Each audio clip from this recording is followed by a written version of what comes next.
Humans have always tried to find a purpose in life. At the same time, the universe does not give a clear answer. This clash is what Albert Camus called the absurd. In his short essay, The Myth of Sisyphus, Camus wrote, "The absurd is born of this confrontation between the human need and the silent world. The idea is simple. People ask why they exist, but the world stays quiet. The result is a feeling of emptiness that can feel both funny and sad. One way to picture the absurd is to imagine a person waiting at a bus stop. The timetable says a bus will arrive at 8. The person watches the road, looks at the clock, and hopes. Minutes turn into hours, but no bus ever comes. The person keeps checking the schedule, still hoping, even though the road is empty. The hope for a bus that never arrives shows how a mind can keep looking for meaning even when the world offers none." Another picture is a child building a sandcastle on a beach. The child spends time shaping towers, digging moats, and adding shells. The castle looks beautiful for a short time. Then a wave rolls in and washes it away. The child may feel upset, but the child also smiles and starts again. The sandcastle shows how people create something that looks solid, only to see it disappear. The wave does not ask why the castle was built. It simply erases it. Camus used these kinds of everyday scenes to explain a deeper point. He said that the absurd does not mean that life is hopeless. Instead, it means that the search for meaning meets a silent universe. When that happens, a person can choose how to react. One common reaction is to keep looking for meaning in the same way, hoping for a bus that never comes. Another reaction is to accept the silence and keep living anyway. The first major thinker who gave this idea a name was Camus. He lived in France after World War I, a time when many people felt lost. Camus wrote that the absurd is not a problem to be solved, but a condition to be lived with. He wrote, "There is no fate that cannot be surmounted by scorn." In other words, a person can face the lack of meaning with a kind of defiant humor. The story of Sisyphus, an ancient Greek myth, helps to see Camus' point. Sisyphus was a king who cheated death. As punishment, the gods forced him to roll a huge stone up a hill, only to watch it roll back down each time it reached the top. He had to repeat this forever. The myth shows a task that never ends and never gives a result. Camus used this story to ask whether Sisyphus could be happy. He answered, "One must imagine Sisyphus happy." The happiness comes not from the stone's success, but from the choice to keep pushing despite the futility. A second historical anecdote comes from a French salon in the 1860s. At a gathering of writers and philosophers, a young Victor Hugo asked, "If the world offers no answer, why do we keep speaking?"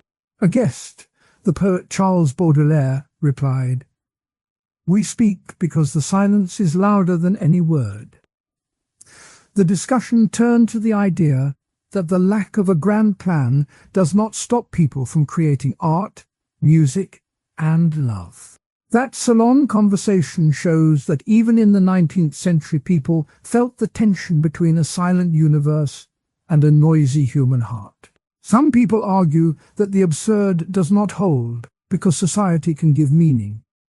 They say that traditions, laws, and shared stories act like a map. When a person follows a religion, a career, or a family role, they feel part of something larger. In this view, meaning is not found in the universe itself, but built by people together. The argument says that the absurd is only a feeling that appears when one looks at the world alone, not when one is part of a community. A second counter-argument says that randomness is not the same as meaninglessness. It points out that the universe may be random, but random events can still have value. For example, a random meeting with a stranger can lead to a lifelong friendship. The claim is that even if there is no hidden plan, the patterns we notice can still give us purpose. In this sense, the absurd is softened because the lack of a cosmic script does not erase the small stories we create. Both counterarguments try to soften the harshness of the absurd. The first says that meaning can be made by people. The second says that random events can still matter. Camus answered these ideas by saying that any meaning we create is still a human creation, and it does not change the fact that the universe itself stays quiet. He believed that recognizing the absurd makes the human effort to create meaning more honest. The absurd also shows up in everyday life. Think of a student who studies for a test that never seems to matter for the rest of life. The student works hard, hopes for a good grade, and feels stress. When the test ends, the knowledge may not be used again. Yet the student still feels a sense of achievement. This small story mirrors the larger picture. A person works toward a goal, even if the larger world does not promise a payoff. Another example is a musician who writes a song for an audience that never hears it. The musician spends hours crafting lyrics and melody. The song may never be played on the radio, but the act of creating still brings joy. The musician's effort reflects the absurd, a search for meaning in a world that may stay silent. The music becomes a personal answer to the silence. Camus linked the absurd to the idea of freedom. He said that when a person sees that the world has no set purpose, the person becomes free to choose how to act. This freedom is not about doing anything without consequence, but about deciding what matters to oneself. In the later part of the video, the discussion will return to this freedom and show how it can lead to a life of personal values, even in an absurd world. To understand how the absurd works, it helps to think of a simple analogy. Imagine a child playing a game of hide and seek in a house that has no doors. The child runs, hides, and looks for others, but there is no way to truly be hidden because the house never closes. The child keeps playing because the game itself feels alive. The house's lack of doors is like the universe's lack of answers. The child's continued play is like a person's continued search for meaning. The story of Sisyphus also offers a visual analogy. The stone is the search for purpose. The hill is the world. Each time the stone rolls back, the world reminds the person that there is no final answer. Yet the effort of pushing still matters because it shows the person's will. The image of the stone rolling back helps the listener see the absurd in a clear picture. When the French Salon discussed the silence of the universe, one guest mentioned that silence is a canvas. The idea was that a blank space can be filled with paint, with ideas, with love. The canvas does not decide what to draw. The artist does. This thought matches Camus' claim that the lack of a cosmic script gives space for human art. The modern world still feels the pull of the absurd. In a city full of screens, people scroll through endless feeds, looking for a sign that life matters. The feeds are full of jokes, news, and opinions, but none of them give a final answer. The scrolling can feel like waiting for that bus that never arrives. Yet many people keep scrolling because the act itself feels like a small connection. Philosophers after Camus have taken his ideas further. Some say that the absurd can be a source of joy. They point out that when one knows there is no hidden plan, one can laugh at the seriousness of life. Others say that the absurd can be a call to act responsibly, because if there is no higher purpose, each person must take care of others. Both views keep the core idea that the universe is silent, but they differ on what to do next. In literature, the theme appears often. In Samuel Beckett's play Waiting for Godot, two characters wait for someone who never shows up. The play shows how people can fill the waiting time with jokes, arguments, and small tasks. The play is a modern version of the bus stop scene. It shows that the absurd can be acted out on stage, making the audience feel the same tension. In science, the idea of a universe without purpose is also present. When astronomers look at distant galaxies, they see that the stars have no plan for Earth. The cosmos expands, stars die, and new worlds form. The lack of a guiding hand in space matches the philosophical claim that meaning does not come from the cosmos. Yet scientists still find wonder in the view, showing that the search for meaning can coexist with a silent universe. Camus also wrote, "In the depth of winter, I finally learned that within me there lay an invincible summer." This quote tells listeners that even when the world feels cold and empty, a warm inner life can survive. The quote is often used to remind people that the absurd does not have to freeze hope. The idea that meaning can be created by society is strong. Communities build rituals, holidays, and laws that give a sense of order. A person who follows a holiday tradition may feel part of a larger story. The story is not written by the universe, but by the people who share it. This shows that meaning can be a social contract, not a cosmic fact. The idea that randomness does not equal meaninglessness points out that chance can bring surprise. A random act of kindness can change a life. That act does not need a grand plan to be valuable. It shows that even in a random world, small events can matter. The argument says that the absurd is less about the lack of order and more about the lack of a universal answer. Both arguments try to answer the question, does the absurd leave any room for purpose? Camus answered that the room is there, but it must be filled by the individual. He said that the only true rebellion against the absurd is to keep living fully, to love, to create, and to accept the freedom that comes from seeing the world as it is. When the video moves to the next section on freedom, it will explain how the awareness of the absurd opens a path to choose one's own values. The idea is that once the false comfort of a pre-written purpose is removed, a person can decide what matters most. That decision is the core of freedom in Camus' thought. To sum up, the core of absurdism is this: people look for a reason, the universe stays quiet, and the clash creates a feeling of absurd. Camus used the myth of Sisyphus, everyday scenes like waiting for a bus, and the story of a sandcastle to show how this feeling works. He said that the proper response is not despair, but a calm acceptance and a free choice to live. Counter-arguments say that society can give meaning and that randomness can still be valuable. Historical anecdotes from Greek myth and a 19th-century French salon illustrate how the idea has been discussed for a long time. Modern examples from screens, music, and literature show that the absurd still feels real today. The next part of the video will link this feeling to the freedom that comes from seeing the world as it truly is. The story of absurd thought begins long before the word absurd ever appeared in a modern dictionary. It starts in the ancient world, where poets and philosophers first noticed that life can feel like a puzzle with pieces that never quite fit. One early voice comes from the Greek thinker Heraclitus, who lived around 530 BCE. He is famous for saying, "No man ever steps in the same river twice."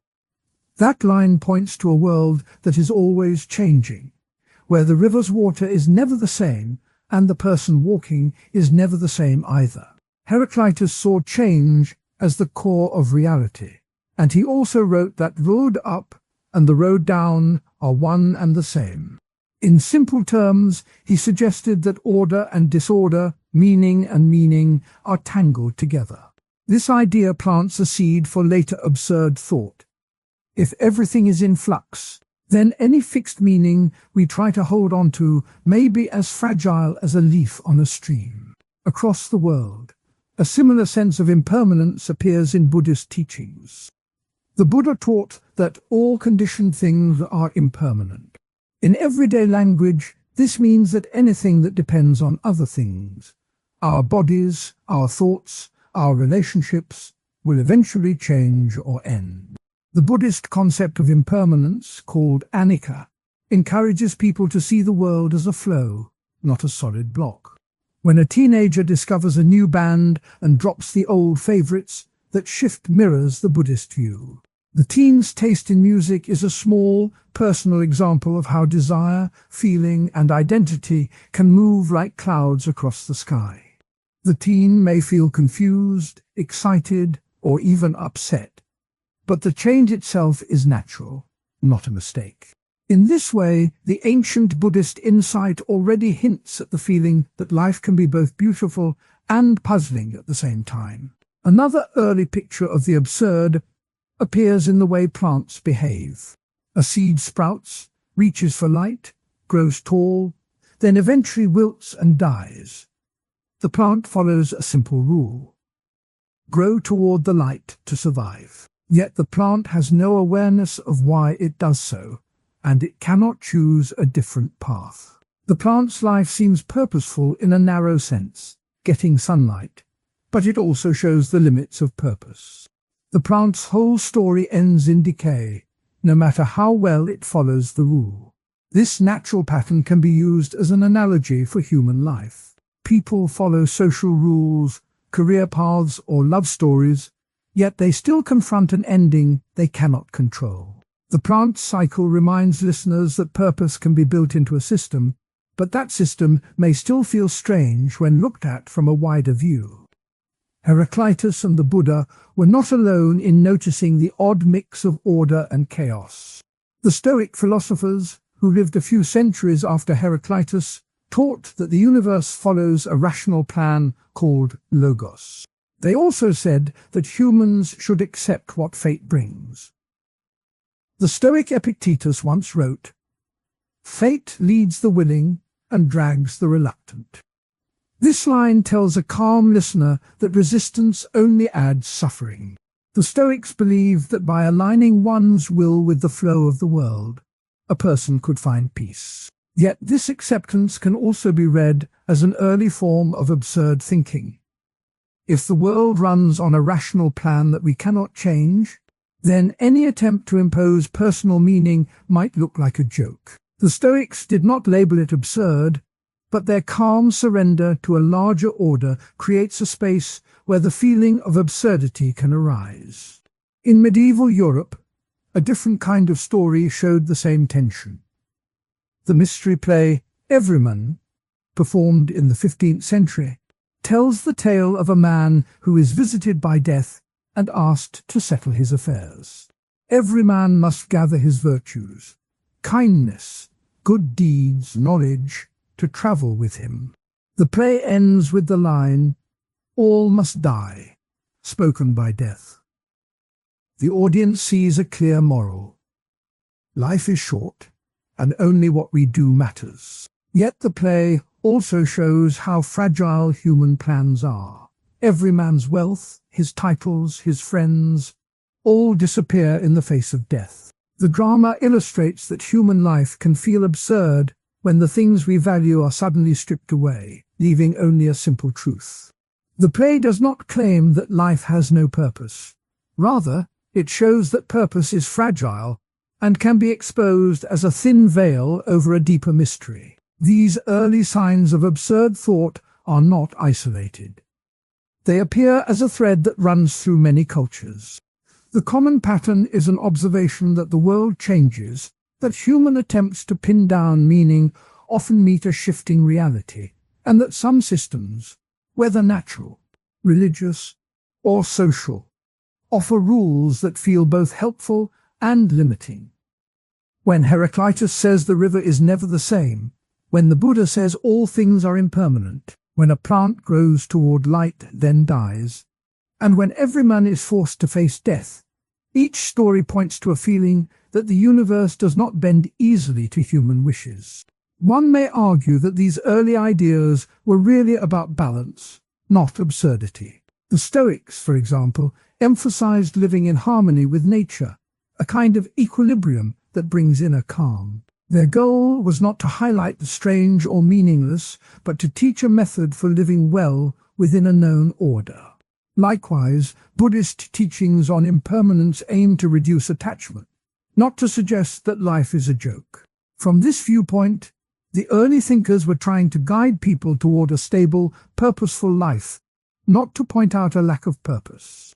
This counterargument holds that the term absurd is a modern label that misreads the original intent. A second counterargument says that cultural stories, like myths and plays, always contain built-in purpose. In Everyman, the purpose is clear: to remind people to live virtuously before death arrives. In ancient Greek myths, heroes face trials that illustrate moral lessons. Those stories were created to give listeners a sense of direction, not to leave them feeling lost. From this angle, the presence of purpose in the story defeats the claim that absurdity was present. The stories simply used drama to teach values, not to highlight the emptiness of meaning. Both counterarguments have weight, but they also miss a subtle point. Even when a story or teaching offers a purpose, the way it is experienced can still feel absurd. A teenager who follows the latest music trend may feel pressure to belong, yet also feel that the trend is shallow. The plant that follows light may seem purposeful, yet its eventual wilting can feel pointless when viewed from a larger perspective. The feeling of absurdity does not require that the world have no purpose. It can arise when purpose seems fragile, fleeting, or imposed from outside. The ancient thinkers did not use the word absurd, but their observations opened a space where later philosophers could ask, what if the purpose we are given is only a thin cover over a deeper mystery? Real-world applications of these early ideas appear in everyday life. A student who studies hard for an exam may wonder why a single test can shape future opportunities, especially when the exam format changes each year. The student feels caught between a system that promises fairness and a reality that seems random. This tension mirrors the ancient sense that the world follows rules that do not always align with personal hopes. Another example comes from modern work culture.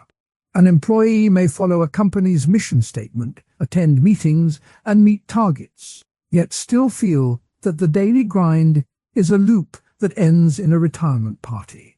The employee's routine can feel like the plant's growth toward light, productive but ultimately bound to a final wilting.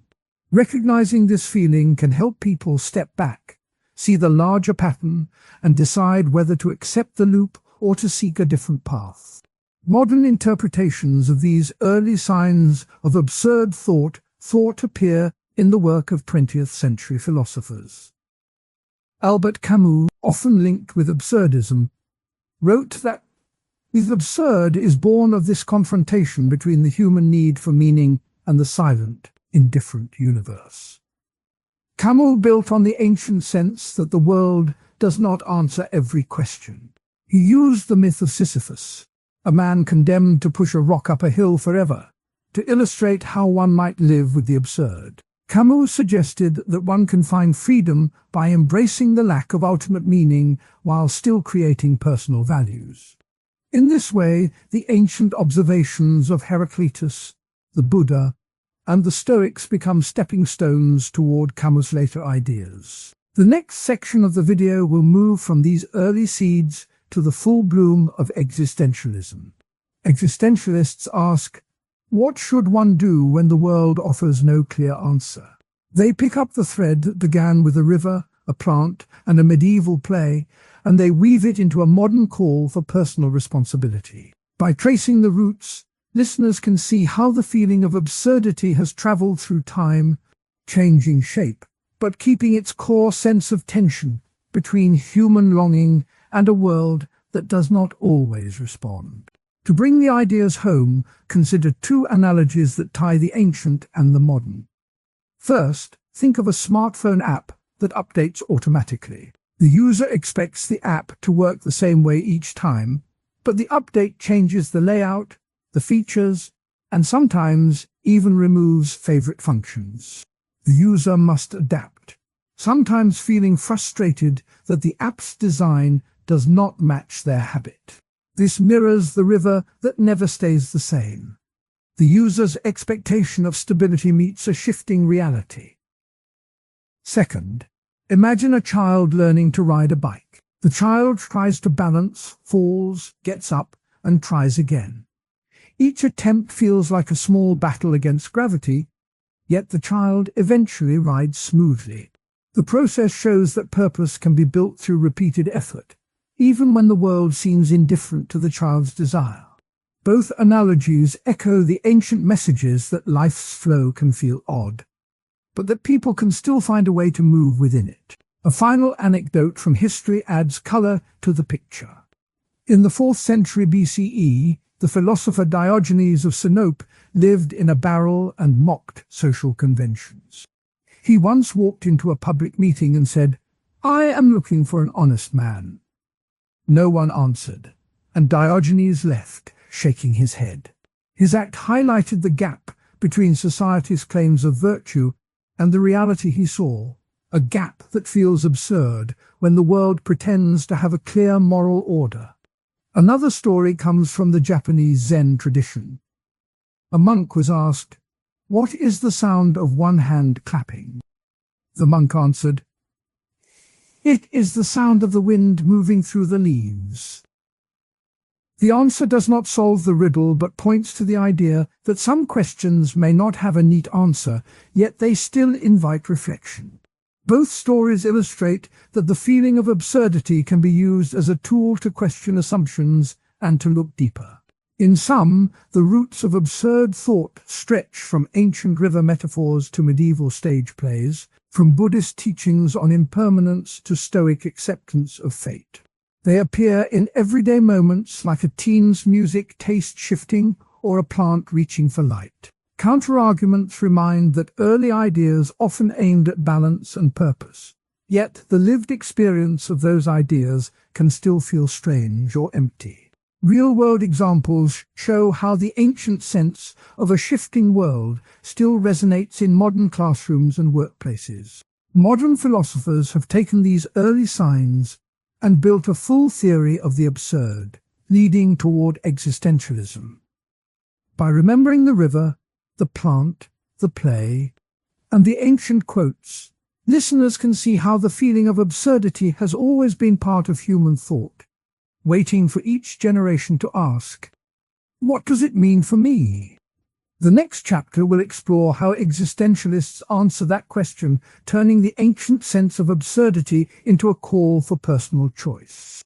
Albert Camus wrote an essay called The Myth of Sisyphus in 1942. He wrote it while he worked as a journalist for a French resistance newspaper called Combat.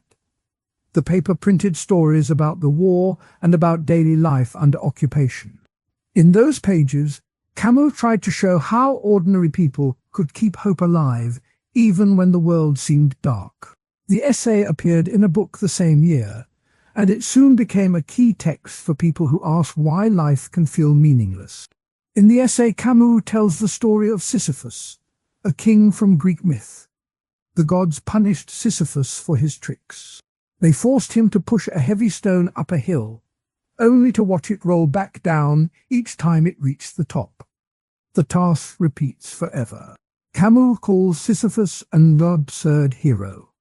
He says the hero is not a sad figure, but a brave one. He says we can learn a lot from the way Sisyphus lives his endless work. Camus breaks the idea of the absurd into 3 steps. First, a person must see that life has no clear meaning.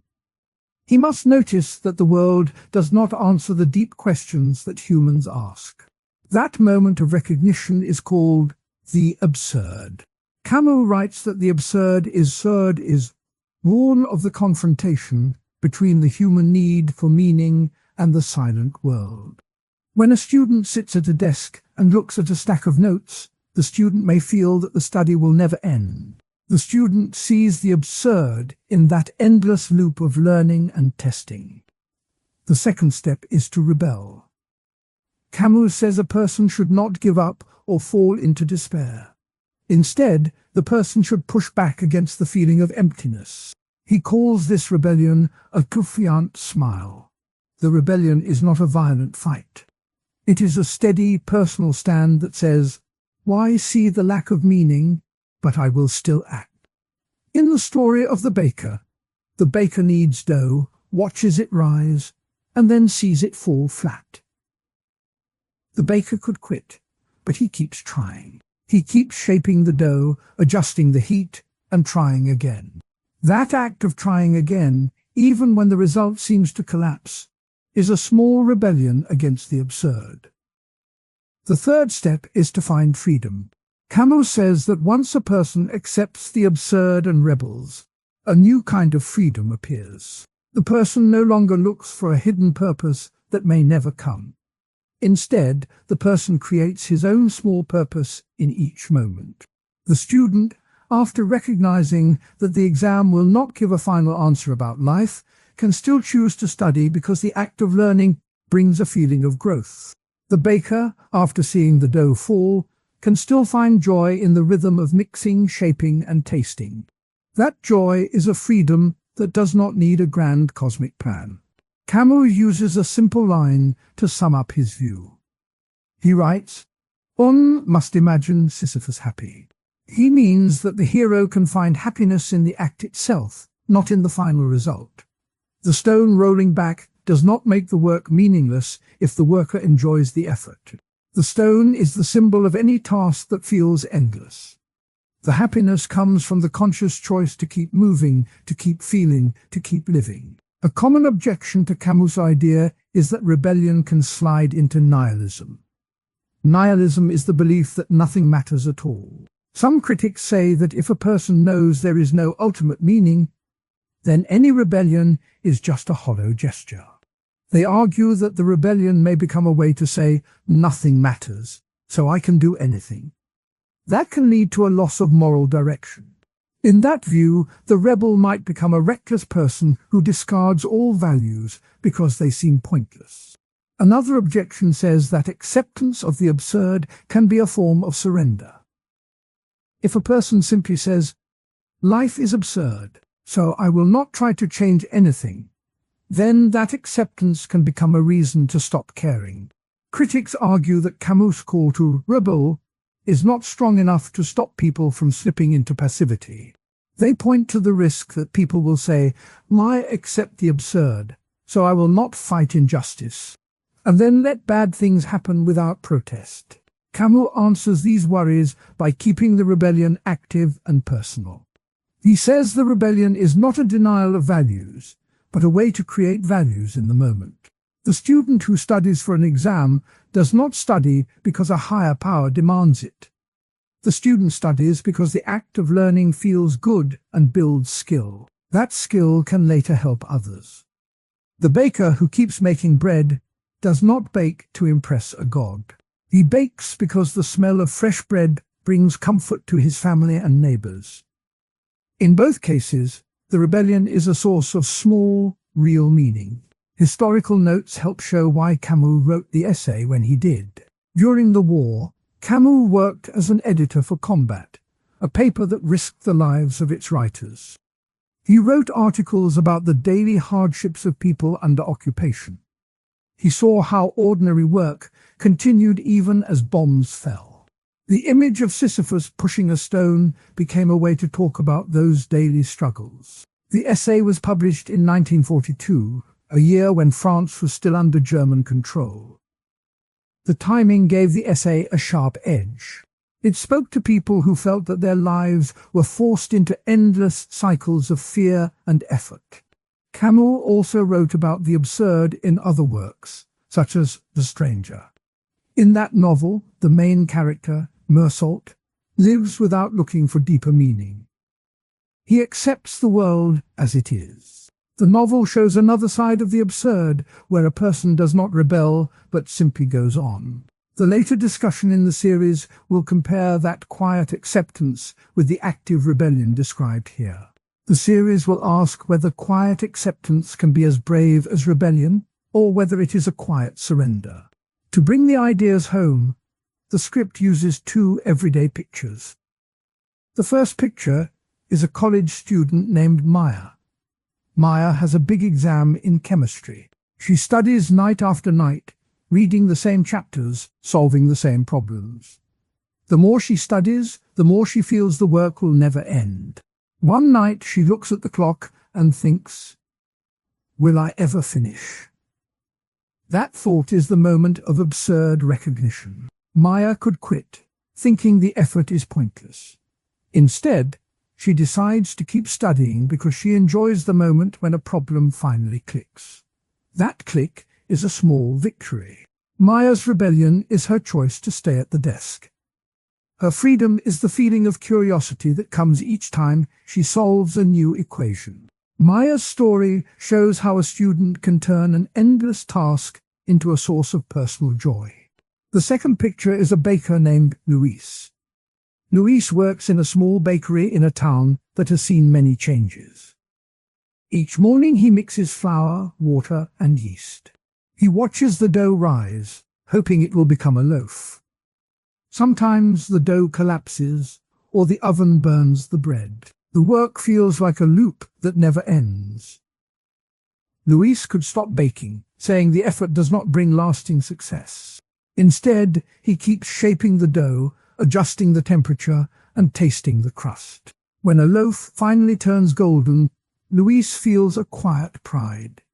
His rebellion is his decision to keep kneading despite the failures. His freedom is the simple pleasure of the smell of fresh bread and the smile of a child who eats it. Luis's story shows how a craft can become a form of resistance against the absurd. Camus also uses an analogy of a river. He says that the river keeps flowing whether or not a person watches it. A person who stands on the bank can either watch the water pass without acting or can step into the stream and feel the current. The river does not ask for permission. The act of stepping in is a rebellion. The feeling of the water moving over the skin is a kind of freedom. The analogy helps listeners see that the absurd is like a river that does not care about human hopes, but people can still choose how to respond. Another analogy comes from a child learning to ride a bicycle. The child feels the wobble, the fear of falling, and the sense that the ride may never be perfect. The child can give up and walk, or can keep pedaling, feeling the wind on the face. Each pedal stroke is a small act of rebellion against the fear of falling. When the child finally rides without wobbling, the child feels a new kind of freedom. The child's experience mirrors Sisyphus' push. The hill is the hill of fear, the stone is the effort, and the ride is the moment of joy that comes after repeated attempts. Camus' three-step outline also appears in his later writings about revolt. In The Rebel, he expands the idea of rebellion from personal to political. He argues that a revolt that respects others can become a path to justice. The video series will later explore how rebellion can be turned into collective action and how resignation can become a trap that stops people from acting together. The essay also contains a short, clear quote that can be used in the voiceover. Camus writes, "The struggle itself toward the heights is enough to fill a man's heart." That line tells listeners that the effort, not the final result, can bring meaning. It fits well with the images of Maya and Luis, who each find heart-filling moments in their daily work. Camus' view of the absurd does not ask people to give up on hope. He asks them to see the lack of a grand plan, to push back against it, and to find a personal sense of liberty. The three steps are simple, but they ask for a steady mind. The student and the baker both show that the steps can be lived out in ordinary life. Critics who say that rebellion leads to nihilism point out that some people use nothing matters as an excuse for cruelty. Camus warns that the rebellion must stay linked to a love of life. He says that the rebel must love the world enough to keep fighting for it. The love of the world is the counterbalance that stops the rebellion from turning into nihilism. In the story of Maya, her love for learning and for future possibilities keeps her rebellion healthy. In the story of Luis, his love for his community and for the taste of fresh bread keeps his work from becoming a hollow act. Critics who say that acceptance is surrender argue that acceptance can become a way to stop caring. Camus answers that acceptance is not about giving up. It is about seeing the absurd clearly, without denial. Acceptance is the first step, not the last. It is the moment when Maya looks at the endless notes and says, This is how it is. It is the moment when Luis watches the dough fall and says, "This happens." Those moments are not surrender. They are the ground from which rebellion can grow. The later part of the series will compare this view with other philosophers who think acceptance can be a form of wisdom.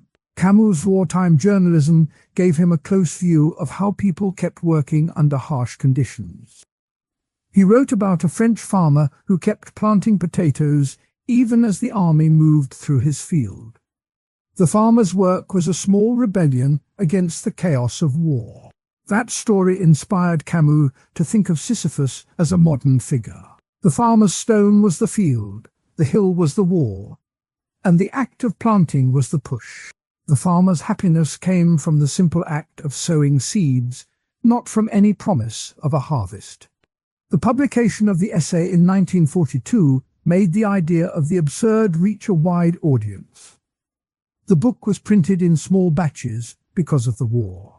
Readers who got a copy often read it by candlelight, feeling the weight of the words in a time of darkness. The essay gave them a way to talk about their own endless tasks, whether it was a factory shift, a secret meeting, or a long walk home through curfew. The story of Sisyphus became a shared symbol for people who felt that life kept demanding more than it gave back. Camus' three-step outline also fits well with modern ideas about mental health. Therapists often tell patients to first notice a problem, then act against it, and finally find a new way of living. The steps are not a philosophical theory alone, they are a practical guide. When a person feels stuck in a job that feels endless, they can recognize that the story of absurdism and existentialism begins in the early 20th century, when a generation of thinkers felt that the old ideas no longer fit the new world. The first spark of absurdism came from a French writer named Albert Camus. He grew up in a colony where life was often harsh and unpredictable. He saw that people kept looking for clear answers, even when the world gave none.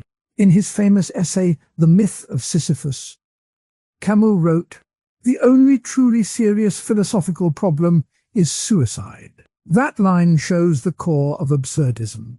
Life can feel meaningless, yet people still must live. Existentialism, by contrast, has its roots in the 19th century. A Danish philosopher named Søren Kierkegaard is often called the father of existential thought. He worried about the gap between what a person thinks and what a person does. He wrote, "Subjectivity is truth." For Kierkegaardian thought, the truth of a belief lies in how it is lived, not in abstract logic. Later, a French thinker named Jean-Paul Sartre took up the idea and made it famous after World War I. Sartre's famous claim, "Existence precedes essence," means that a person first exists, then decides what kind of person to become. Both absurdism and existentialism share a concern with the feeling that life does not give a ready-made purpose. They both ask, "What should I do when there is no clear answer?" Yet they answer in different ways. The following sections compare the two, using simple language and everyday examples. The goal is to help a viewer see where the ideas line up, where they pull apart, and how they can be useful in daily life. Origins of the two ideas. Absurdism grew out of a world that had been shattered by war, disease, and rapid change. Camus lived through the German occupation of France. He saw people trying to keep hope alive while the streets were filled with fear. In a small cafe in the Latin Quarter, he would listen to friends argue about politics, art, and the meaning of life. Those conversations gave him the sense that people were looking for a solid ground that never seemed to appear. Camus took that feeling and turned it into a philosophy. The absurd is the clash between the human need for meaning and a silent, indifferent universe. Existentialism began earlier, with Kierkegaard reacting against the dominant religious ideas of his time. In the 1840s, he wrote a series of pseudonymous works that explored how a person must choose to act, even when the choice is frightening. One story tells how Kierkegaard wrote a short piece called the concept of anxiety while he was staying in a hotel in Copenhagen. He argued that anxiety is not a disease, but a sign that a person stands before a real choice. Later, Sartre, living in post-war Paris, gathered with other writers and philosophers in cafes such as Les Deux Magots and Café de Flore. Those places became hotbeds for debate. Sartre and his friends would argue late into the night about freedom, responsibility, and the weight of choice. The atmosphere of those cafes helped shape existentialism into a lively public philosophy. Key thinkers and their main points. Albert Camus kept his writing simple. He said that the universe does not care about human hopes. He used the image of Sisyphus, a figure from Greek myth who must push a boulder up a hill forever, only to watch it roll down each time. Camus asked, "Is Sisyphus a tragic figure, or can he be happy?" He answered that the struggle itself can become a source of meaning, even if the task has no ultimate goal. In Camus' view, the absurd does not force a person to give up. It forces a person to create a personal answer. Søren Kierkegaard focused on the personal leap that each person must make. He wrote about the leap of faith, a sudden, bold move toward belief that cannot be proven by reason. The story goes that when Kierkegaardian ideas first appeared, many church leaders were angry. They thought that the leap suggested that faith could be chosen like a hobby, not a duty. The controversy made the idea famous, and it still shows how Kierkegaard saw truth as something lived, not simply thought. Jean-Paul Sartre. Sartre built his ideas on freedom. He argued that humans are condemned to be free. That phrase means that a person cannot hide behind nature, society, or God to avoid making choices. In his play, No Exit, Sartre shows three people trapped together, realizing that each one's suffering comes from the choices they made. Sartre also said that with freedom comes responsibility. He believed that each choice shapes the world, and that the world will judge a person by those choices. Simone de Beauvoir, although not always listed as a core existentialist, de Beauvoir added a gendered view of freedom. In her book, The Second Sex, she wrote that women have often been forced into roles that deny their freedom. She argued that each person must fight the limits placed on them, whether those limits come from society, tradition, or personal fear. Her work shows how existential ideas can be used to examine real-world oppression. Arguments of absurdism. Camus argued that the search for meaning is natural, but the universe does not answer. The absurd appears when a person keeps looking for a clear answer while the world stays silent. Camus said that there are three ways to react. The first is suicide, which he called the confession that life is not worth the trouble. The second is a philosophical suicide, where a person turns to religion or a higher power to fill the gap. Camus rejected both. He chose the third path, to accept the absurd, to keep living, and to create personal meaning through action, art, and love. One everyday example Camus used is the story of a man who works a boring job in a factory. The man knows his work does not change the world, yet he can still find joy in small things: a laugh with a coworker, a song on the radio, a quiet walk after work.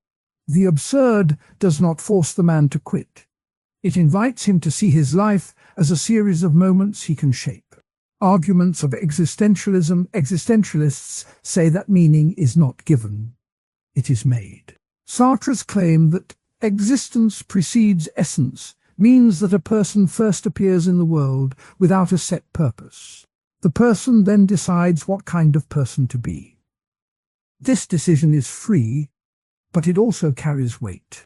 If a person chooses a career, that choice reflects who they want to become. If they stay in a job that feels empty, they are also making a choice, perhaps one of avoidance. Existentialism says that both choices matter. Kierkegaard added that the act of choosing can be terrifying. He wrote that anxiety is the rudiciness of freedom. When a person stands before many possible paths, the feeling can be overwhelming. Yet the anxiety also signals that a real decision is possible. The leap of faith is one way to move forward when reason cannot decide. It is not a blind jump, but a step taken with the heart, trusting that the path will lead somewhere meaningful. Counterargument 1. Existentialism also sees meaning as optional. Some critics say that existentialism is not as different from absurdism as it first appears. While existentialists claim that meaning is created, they also accept that a person can choose not to create any. Sartre wrote that a person can live in bad faith, pretending that life has no meaning and refusing to take responsibility. In that sense, existentialism allows a life that looks like the absurdist view, a world without built-in purpose. The difference is that existentialism offers a clear call to take responsibility, while absurdism simply accepts the lack of answer. Counterargument 2. Both schools share more than they differ. Another critique points out that absurdism and existentialism share many ideas. Both reject the notion that God or nature gives a fixed purpose. Both stress that a person must face the gap between desire and reality. Both stress personal freedom. Even Camus, who refused to call himself an existentialist, used language similar to Sartre's. He wrote, "Why rebel? Therefore I am." That line echoes Sartre's idea that rebellion against a meaningless world is itself an act of defining oneself. Because of these overlaps, some scholars argue that the two philosophies are two sides of the same coin, each emphasizing a different tone. Real-world applications.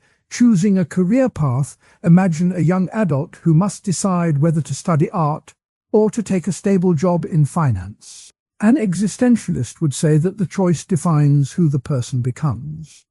If the person picks art, they are saying they value creativity, even if money is uncertain. If they pick finance, they are saying they value security. The person must own that choice and accept the consequences. The existential view says that the person creates meaning through that decision. An absurdist would look at the same situation and ask, what if the market collapses? Or what if the art world never notices? The absurdist would say that the universe does not guarantee any outcome. Still, the person can find meaning in the act of creating art or in the discipline of finance, even if the larger world stays indifferent.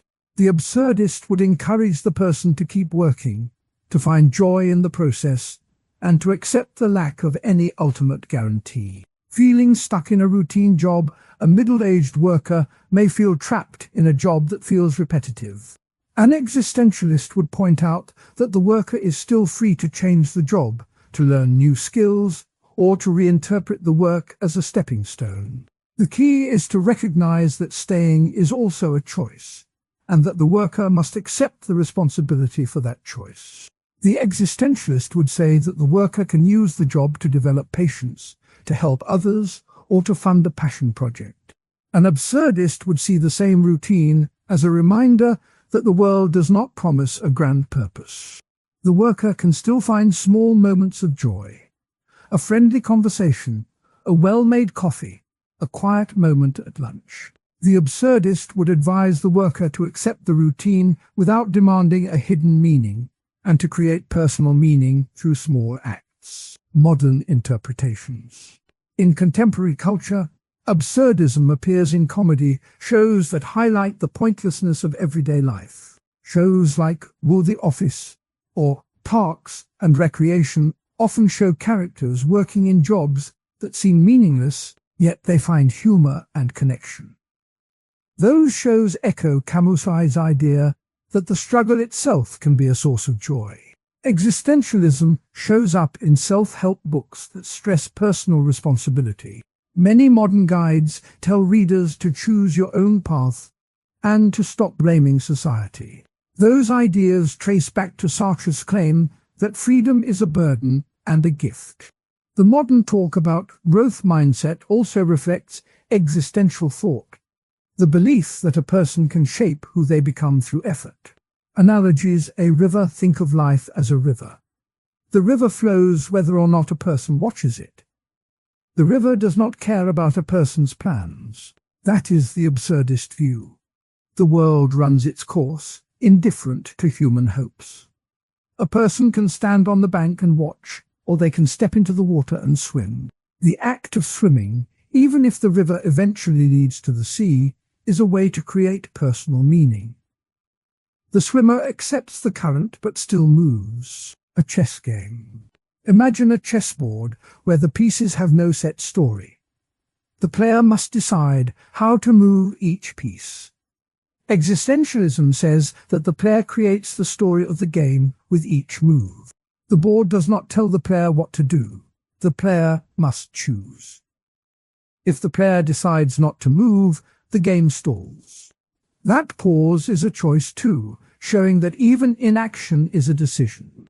The absurdist would point out that the board itself has no purpose beyond the idea that the world is absurd does not ask anyone to give up hope. It asks only that the gap between what is wanted and what is given be seen for what it is. In the mind of Albert Camus, that gap is a stone that can be turned into a stepping stone. He writes, "The absurd is the essential experience of every human being.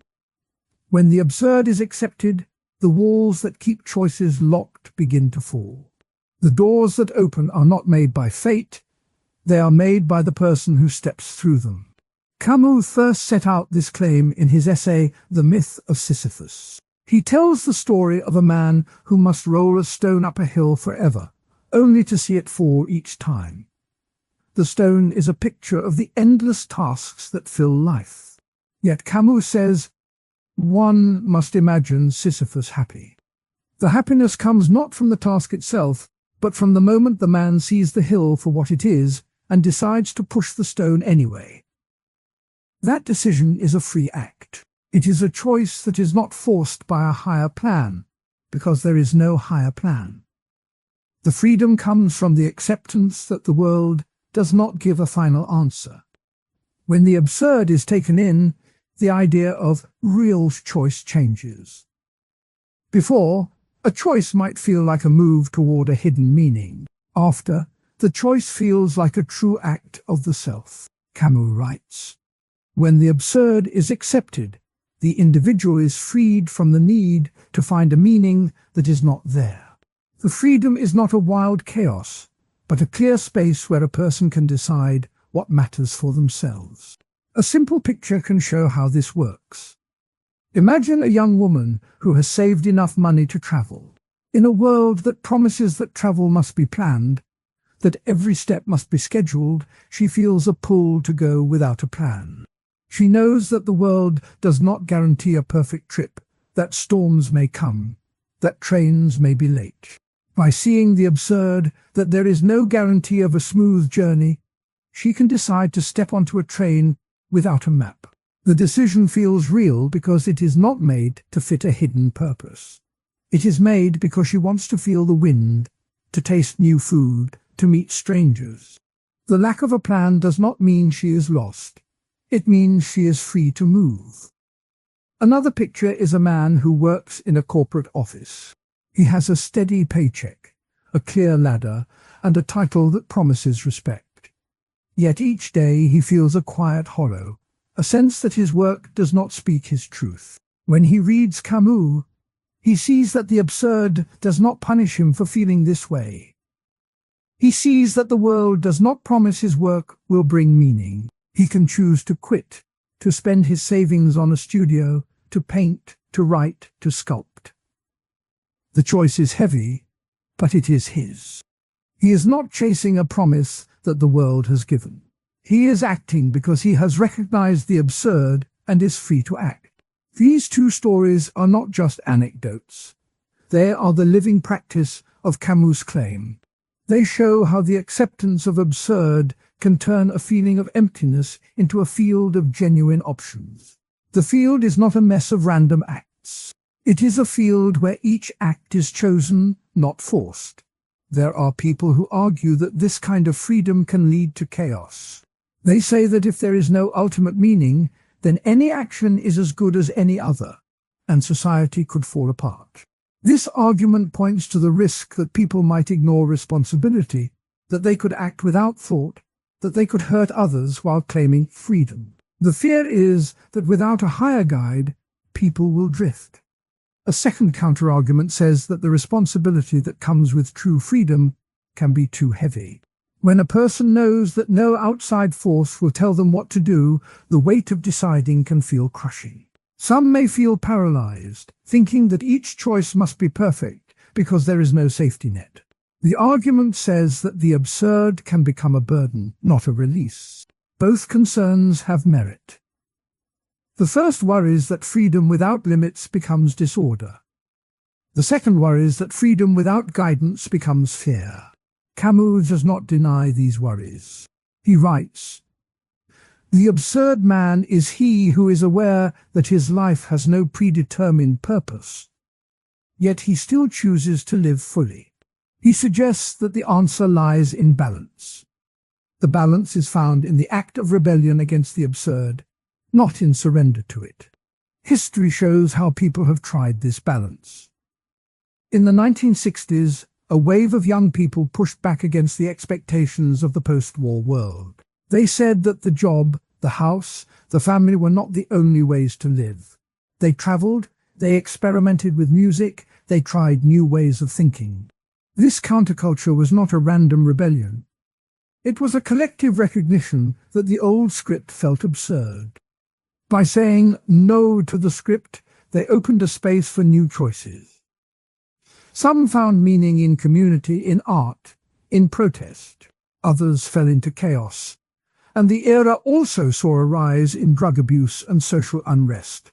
The story of the 1960s shows both the promise and the danger of freedom in an absurd world.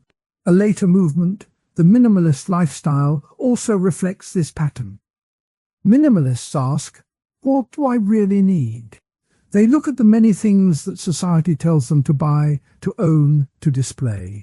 When they see that the promise of happiness from more stuff feels empty, they accept the absurd of consumer culture. Then they choose to keep only what matters. This choice feels freeing because it cuts away the pressure of endless acquisition. Yet it also brings responsibility. The decision to own less means the person must decide what to keep, what to give away, how to live with less. The minimalist path shows that freedom can be a calm, intentional act, not a wild storm. Modern thinkers keep this conversation alive. Some say that the internet gives people more choices than ever, and that the absurd is louder. Others say that technology can help people see the absurd more clearly, by showing how many lives are lived on repeat. A popular writer, for example, notes that when the world tells you that success is a single path, the absurd is the whisper that says there are many. This whisper becomes a call to act, not to wait for a perfect plan. The idea of personal freedom after accepting absurd also appears in everyday decisions. A student who decides to drop a major that does not feel right and to study something else is acting on this principle. A retiree who chooses to volunteer at a shelter instead of resting at home is also acting on the same idea. In each case, the person looks at the gap between expectation and reality, sees that the expectation does not hold a promise, and then chooses a path that feels true. Analogies can make this clearer. Think of a river that flows without a map. The river does not plan its course. It simply moves around rocks, over hills, sometimes calm, sometimes rapid. A person who accepts the absurd is like a leaf on that river. The leaf cannot change the river, but it can choose how to ride it. The leaf can let the current push it, or it can turn and catch a side stream.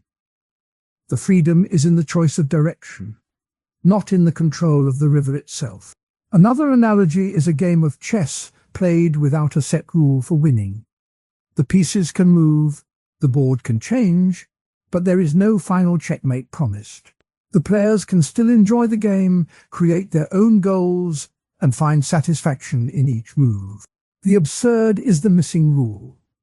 The freedom is the ability to make new rules for oneself. Returning to the myth of Sisyphus, the stone that rolls up the hill is not a symbol of endless punishment alone. It is also a symbol of the chance to push, to feel the strain, to see the sun on the rock. When Sisyphus looks at the hill and decides to push again, he is exercising freedom. The stone does not become lighter, but the act becomes his own. That image will be carried forward into the next part of the video, where the discussion will turn to how people make meaning in a world that offers no preset meaning.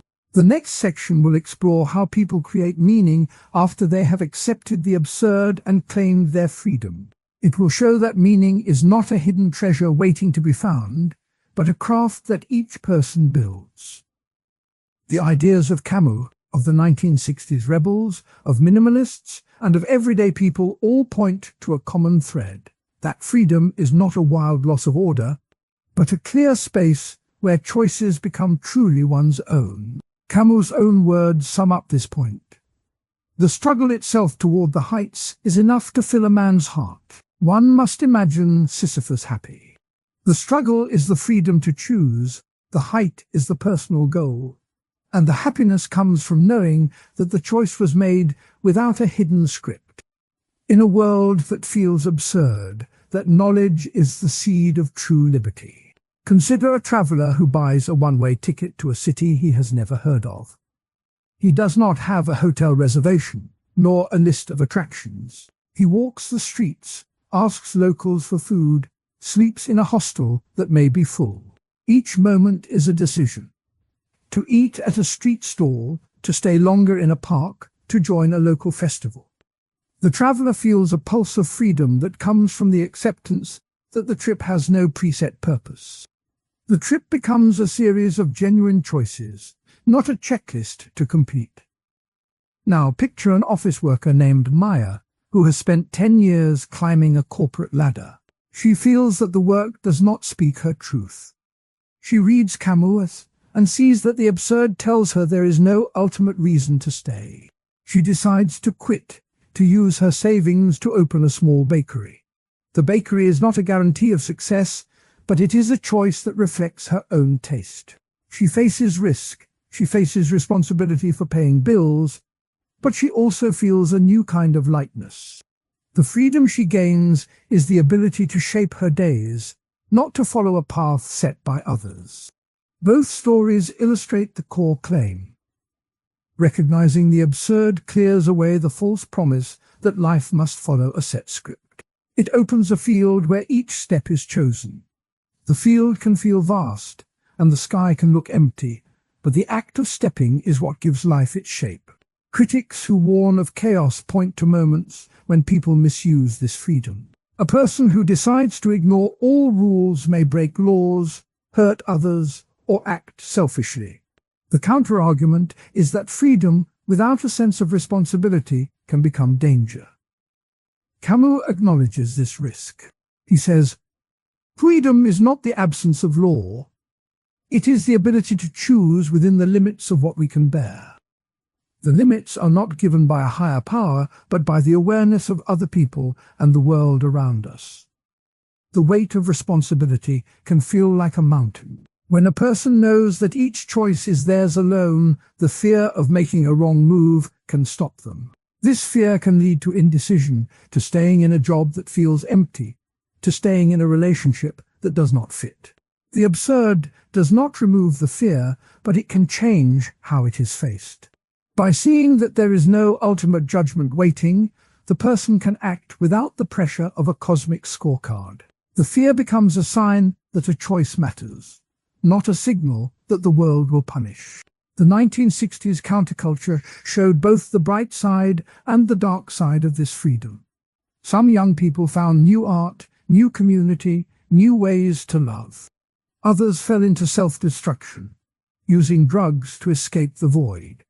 The lesson is that freedom must be paired with care. The minimalist movement shows a gentler side.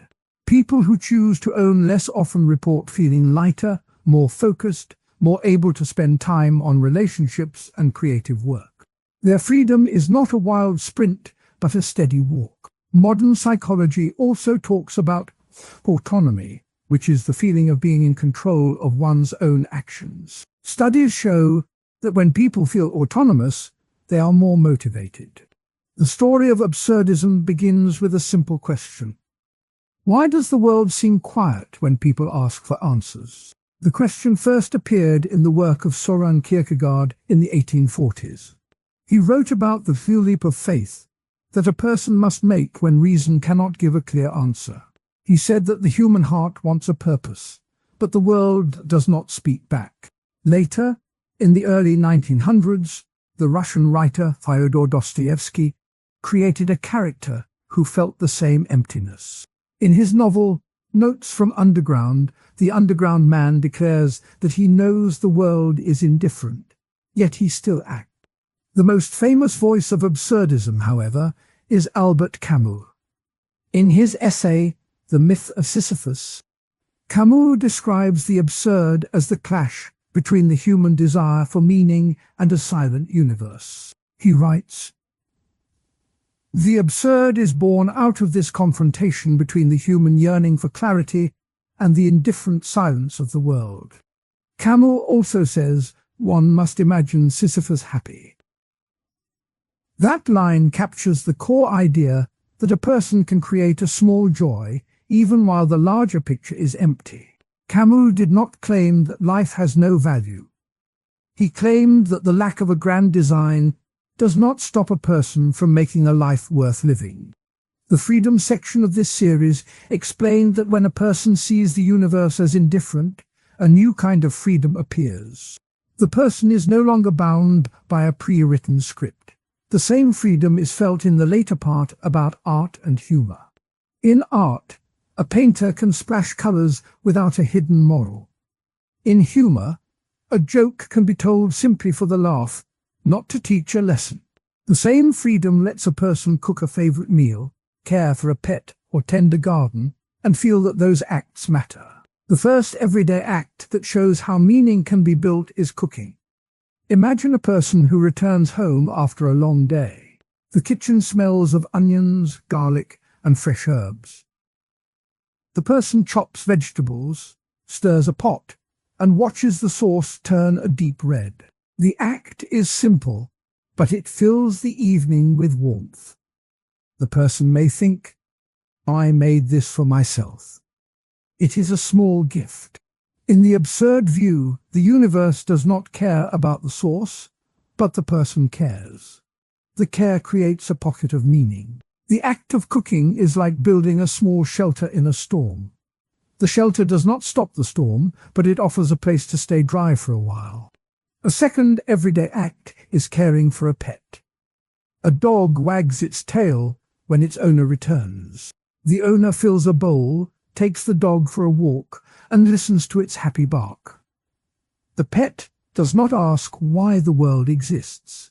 It simply asks for food, love, and a walk. The owner finds purpose in meeting those needs. The relationship is a two-way street. The pet receives care, and the owner receives a feeling of being needed. In an absurd world, that feeling is a bright spot. It shows that meaning does not have to be grand.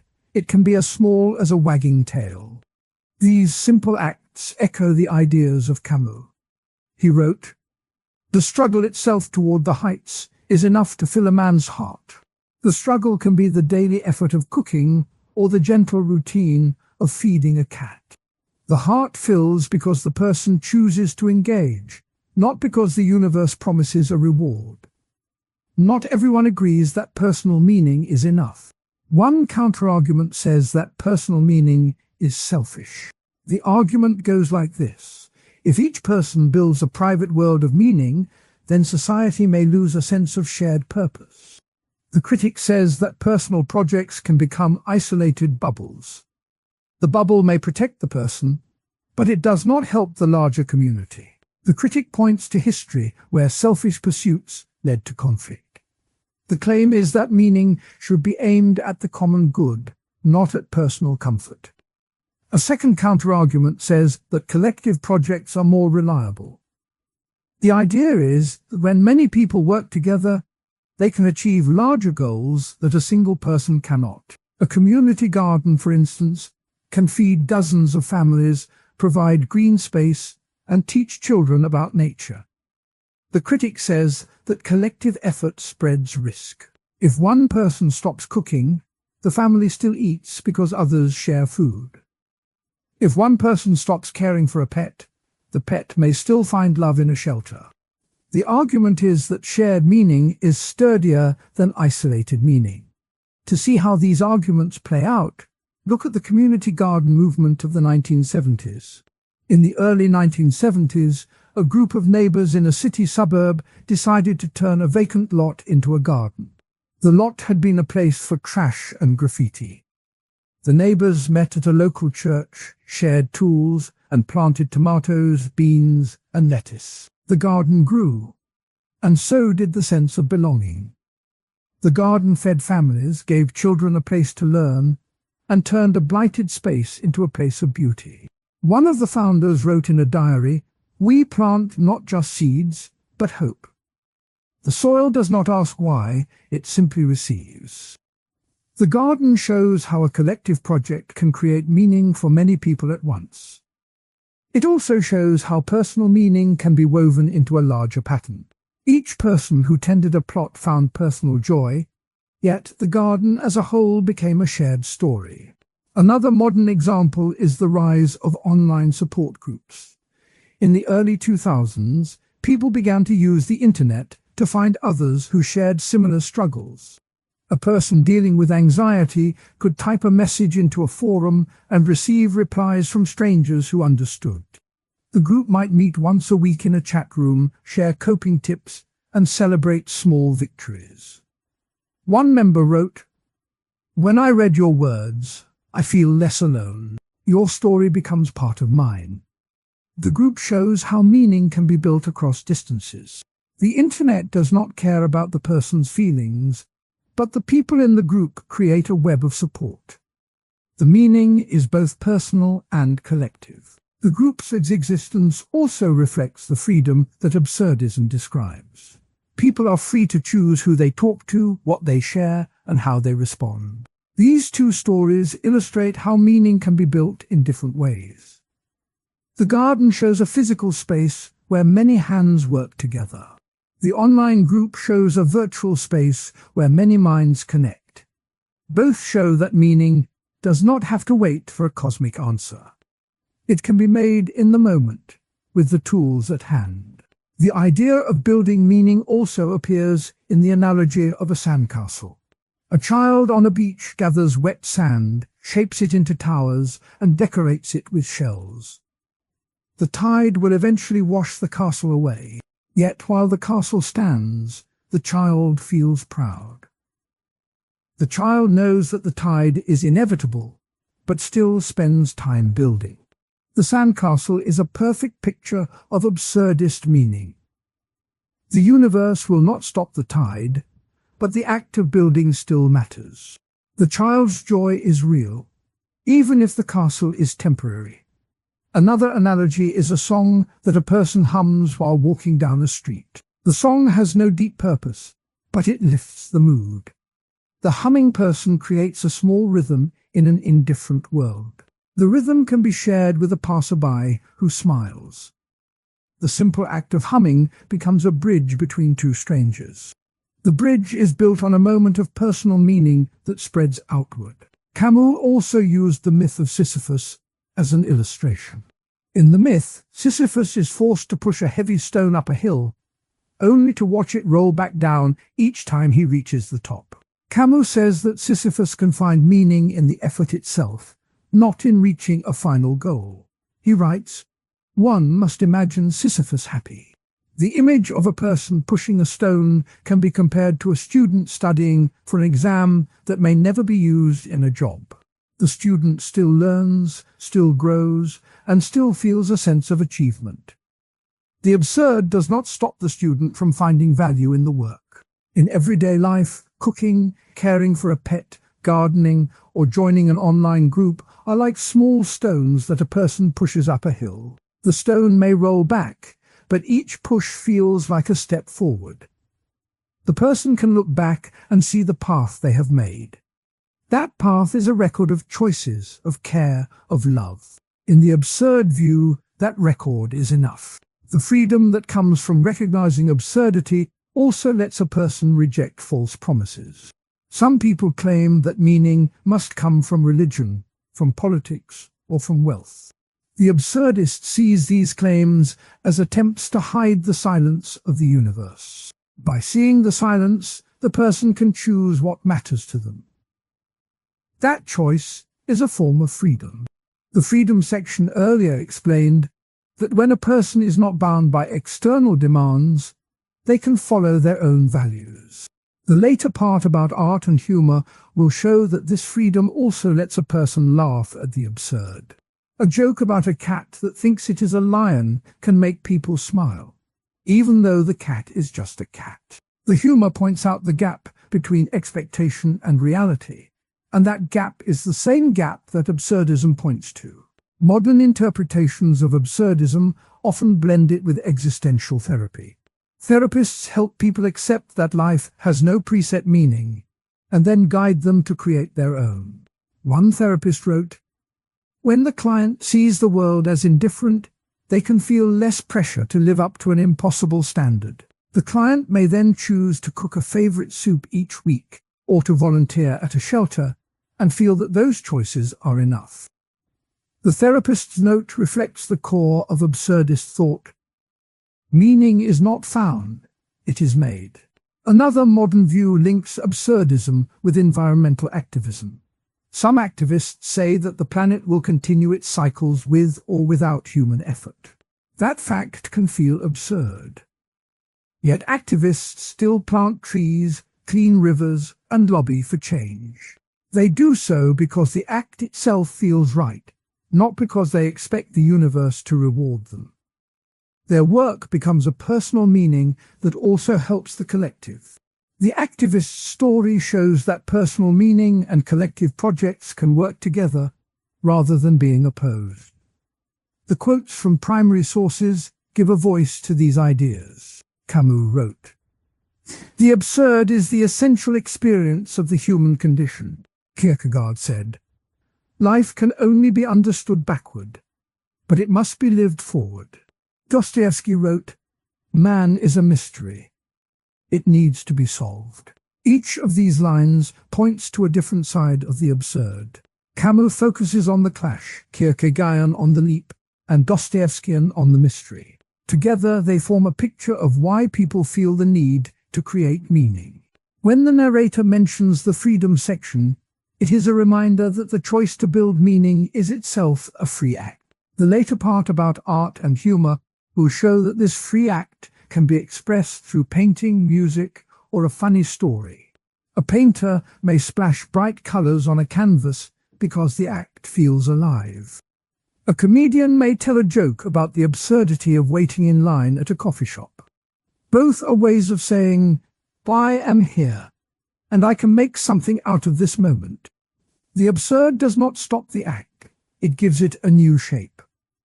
In the garden story, the community members each chose a plot that suited them. One person grew herbs for cooking. Another grew flowers for beauty. A third grew beans to share with a nearby school. Their choices reflected personal taste, yet they all contributed to the same garden.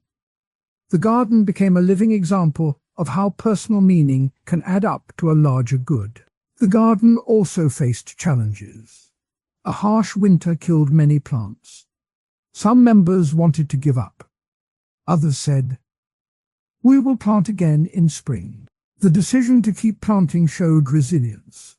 The resilience was a kind of meaning that grew from the shared effort. In the online support group story, a person named Maya joined after losing a job. She posted, "I feel lost and scared." Another member, Luis, replied, "I felt the same last year. I found a hobby that helped me." The conversation continued. The story of absurdism in art and literature begins with a simple question. What does it feel like when meaning slips away? That question has guided many writers and painters. In the early 20th century, a group of artists called Dadaists decided to throw away the old rules of art. At the 1920 Dada exhibition in Berlin, a pile of ready-made objects sat beside a painted canvas that showed nothing but a single empty chair. The audience laughed, then stared, then left. The event showed that art could be a joke, a protest, and a mirror of a world that seemed to have lost its logic. The Dadaists wanted to show that the search for meaning could itself be absurd. A few decades later, after World War I, the theatre of the absurd took the idea to the stage. In the 1950s, playwrights such as Samuel Beckett, Eugene Ionesco, and Jean Genet wrote plays where characters spoke in circles, waited for events that never happened, and tried to find purpose in empty rooms. Beckett's most famous work, Waiting for Godot, opened with two men, Vladimir and Estragon, standing on a barren road. They talk about nothing, they argue about a hat, they consider leaving, and then they stay. The play ends without a clear resolution. One line that still echoes is, "Nothing to be done." That line captures the feeling that life can feel like a long wait for something that may never arrive. The paintings of Francis Bacon also speak the language of absurdism. Bacon's canvases are filled with distorted faces, screaming bodies, and rooms that seem to close in on the viewer. In one famous work, a figure sits on a chair that looks like a slab of meat, while a window shows a vague, empty landscape. The image feels both familiar and unsettling. Bacon once wrote, "The world is a horrible place, and the only way to survive is to be a little bit crazy." That quote shows how a painter can turn the absurd into a visual experience that makes the viewer feel the same disquiet that a playwright creates with words. A modern example can be found in a comic strip that ends without a punchline. In the strip, a character walks into a coffee shop, orders a drink, and then the panel stops. No joke is delivered, no moral is given. The reader is left with the same feeling as the characters on stage, a sense of waiting, a sense of incompleteness. Another example is a song that repeats a nonsensical chorus over and over. The lyrics might say, "Blue, blue moon, silver rain, dancing shadows in the night," and the music loops the same phrase for minutes. Listeners may feel confused, yet they may also feel a strange comfort in the rhythm. The repetition shows how absurd art can create a pattern that feels safe even when the words make no sense. These works raise a key argument. Absurd art reflects the human condition. When life feels random, when events happen without clear cause, art that mirrors that randomness can help people see their own feelings. The argument says that absurdism does not hide meaning. It shows that meaning can be hidden in the ordinary. By presenting a scene that seems meaningless, the artist invites the audience to look deeper. The audience may notice a tiny detail, a trembling hand, a flicker of light. That becomes a new point of focus. In this way, absurd art can act like a flashlight in a dark room, pointing out things that would otherwise stay hidden. A common counterargument says that absurd art is just confusing. Some critics claim that a play with no plot, a painting with no clear subject, or a song with meaningless words only serves to alienate the audience. They argue that art should guide the viewer, not leave them lost. This view points to the risk that people may walk away feeling frustrated rather than thoughtful. The criticism is not new. When the Dada exhibition first opened, many newspapers called the works nonsense and insult to art. The same complaint appears when modern viewers watch a performance that repeats the same line for an hour. The audience may feel that the artist is playing a trick rather than sharing a truth. A second counterargument focuses on the idea that absurd art can become a barrier to empathy. If a story is too far removed from everyday life, viewers may find it hard to connect with the characters. In Waiting for Godot, some audience members have reported feeling bored because the characters never act, never change, never speak about love or loss in a traditional way.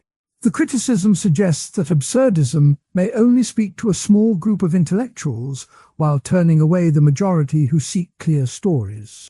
Those criticisms have been answered by many supporters of absurd art.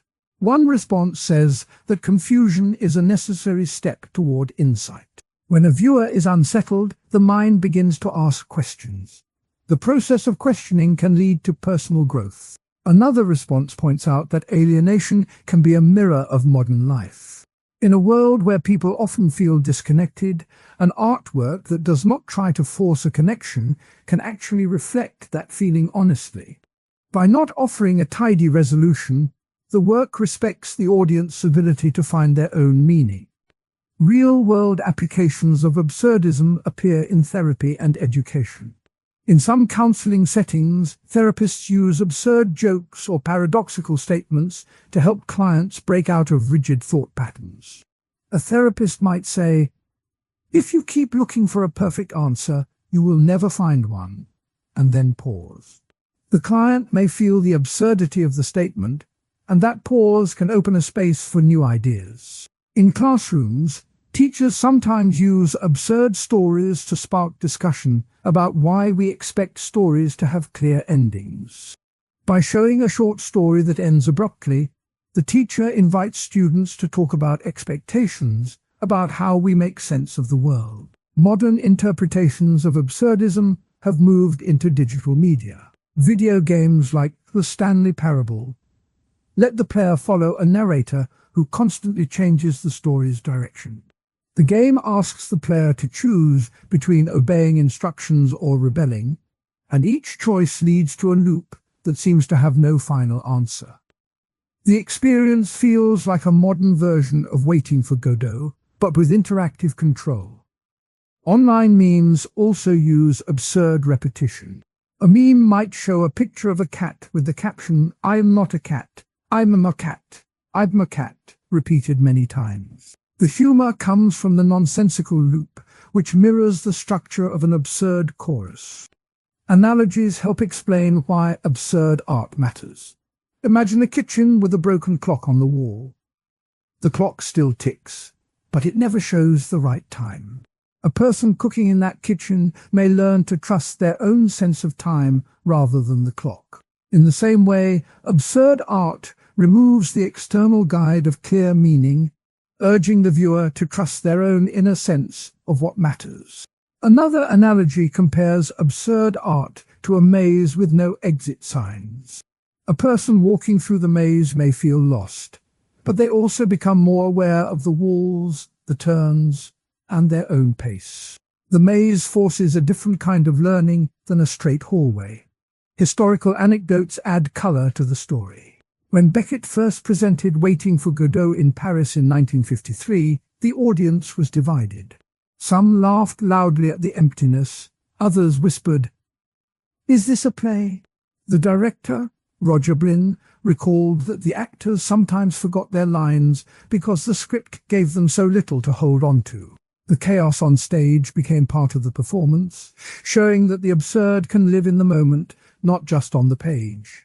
Another anecdote comes from the 1920 Dada exhibition, where a poet named Hugo Ball read a poem made entirely of nonsense sounds. He stood on a stage, shouted, "Gibberish," and the crowd erupted in applause. The applause was both sincere and mocking, and it highlighted how absurd performance can blur the line between art and joke. Quotes from primary sources reinforce the ideas. Beckett wrote in a letter, "The absurd is the essential condition of the human being." That line captures the core belief that absurdity is not a side effect, but a central part of life. Bacon once said, "Art should be a mirror that shows the ugliness we try to hide."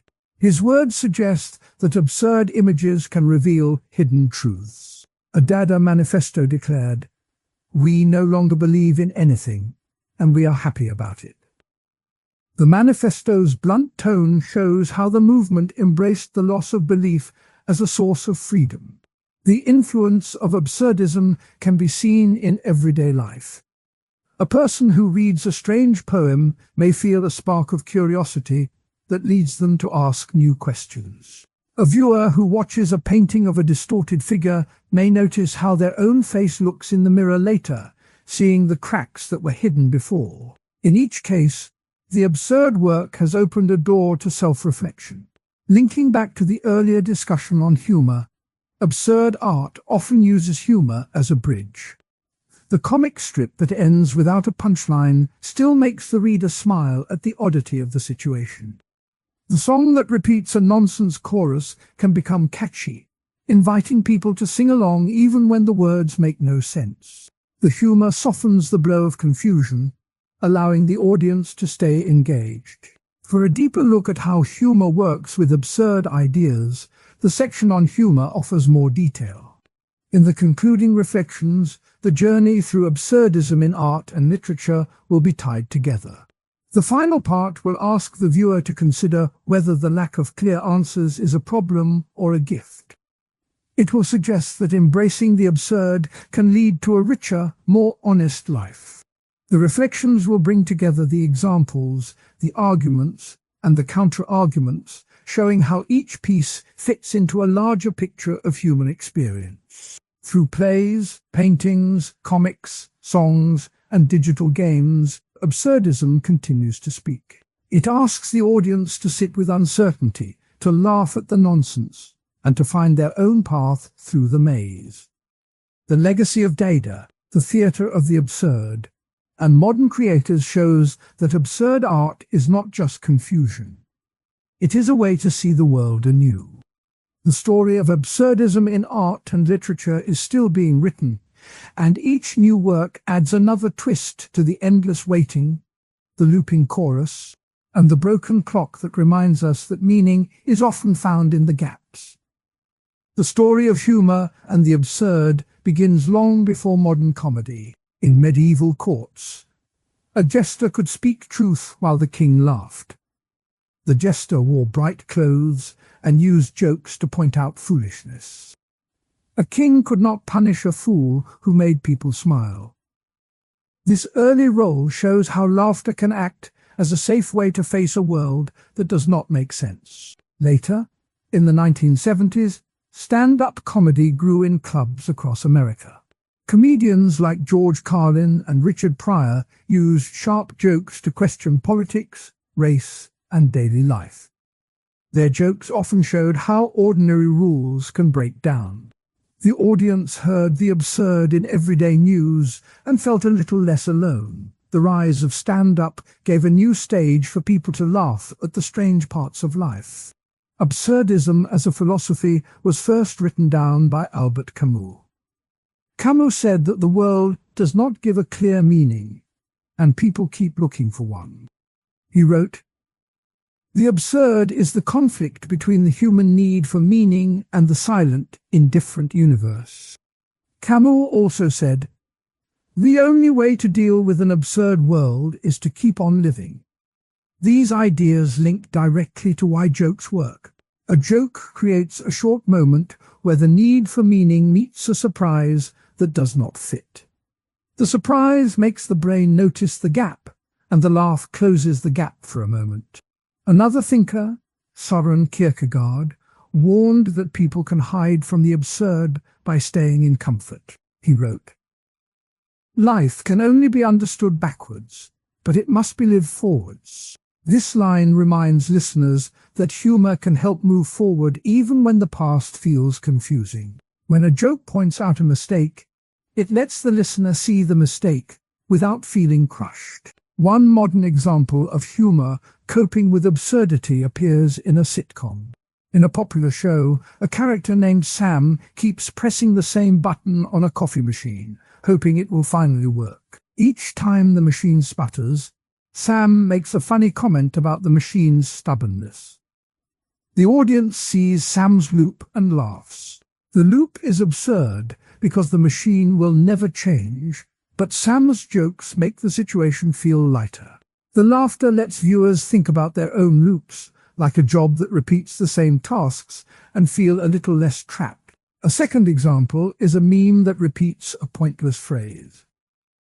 The meme shows a picture of a cat with the text, "I am the one who." The phrase never finishes, and the cat's face stays the same.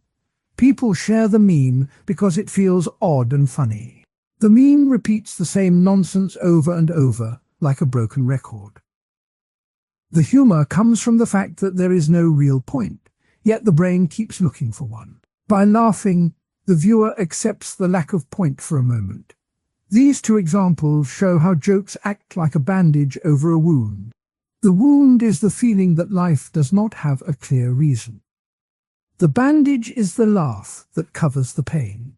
In a calm voice, the narrator can say that humor does not erase the wound, but it lets the person keep moving.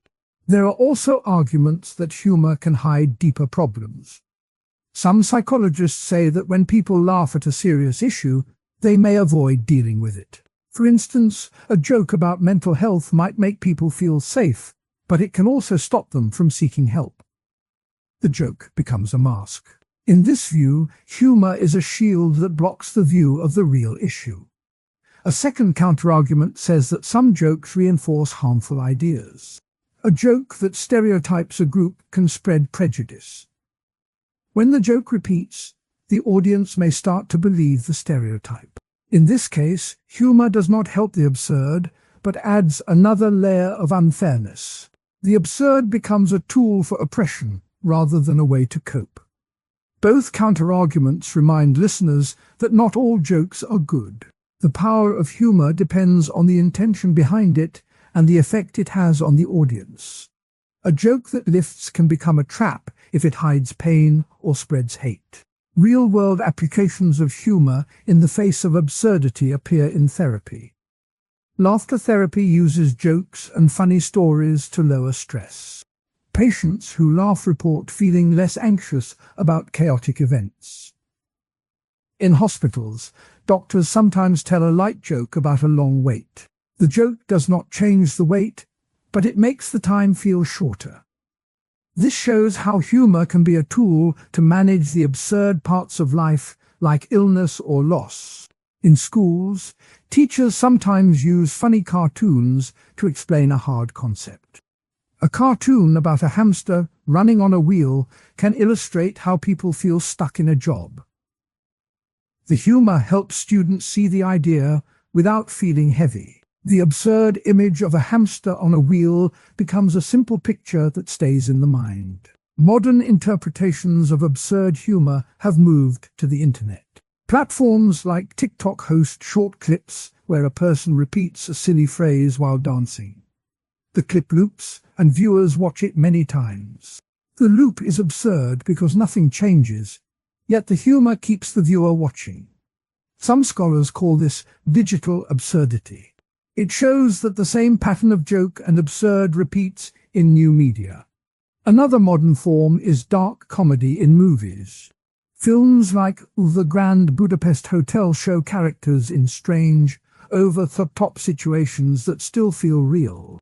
The audience laughs at the odd timing of events, yet also feels the weight of the story. The film mixes bright colors with serious themes, showing that humor can sit next to tragedy. This mix reflects the core idea of absurdism. Life can be both funny and sad at the same time. A useful analogy compares the absurd to a broken clock. The clock shows the wrong time, but it still ticks. A joke is like a small light that flashes when the clock strikes. The light does not fix the clock, but it draws attention to the tick. The laugh draws attention to the fact that the clock is broken, and that awareness can be a first step toward coping. Another analogy uses a maze. The maze has many dead ends, and the traveler may feel lost. A funny sign that says, "You are going the right way," maybe can make the traveler smile. The sign does not change the maze, but it eases the tension of being lost. In the same way, humor eases the tension of living in an absurd world. Historical anecdotes add depth. In the court of King Henry VIII, a jester named Will Somers was known for making jokes about the king's many wives. When the king asked why he married so often, the jester replied, "Because the crown needs many crowns." The king laughed, and the joke softened a tense subject. This shows how humor can bring light to a serious, absurd situation. Another anecdote comes from the early days of stand-up. In 1975, a young comedian named Robin Williams walked onto a stage in San Francisco and began improvising jokes about the city's fog. He said, "The fog is like a blanket that never fits." The crowd roared. His jokes about the fog's endless presence turned a weather problem into a shared laugh. The fog was absurd, but the jokes made it feel less oppressive. Quotes from primary sources help anchor the ideas.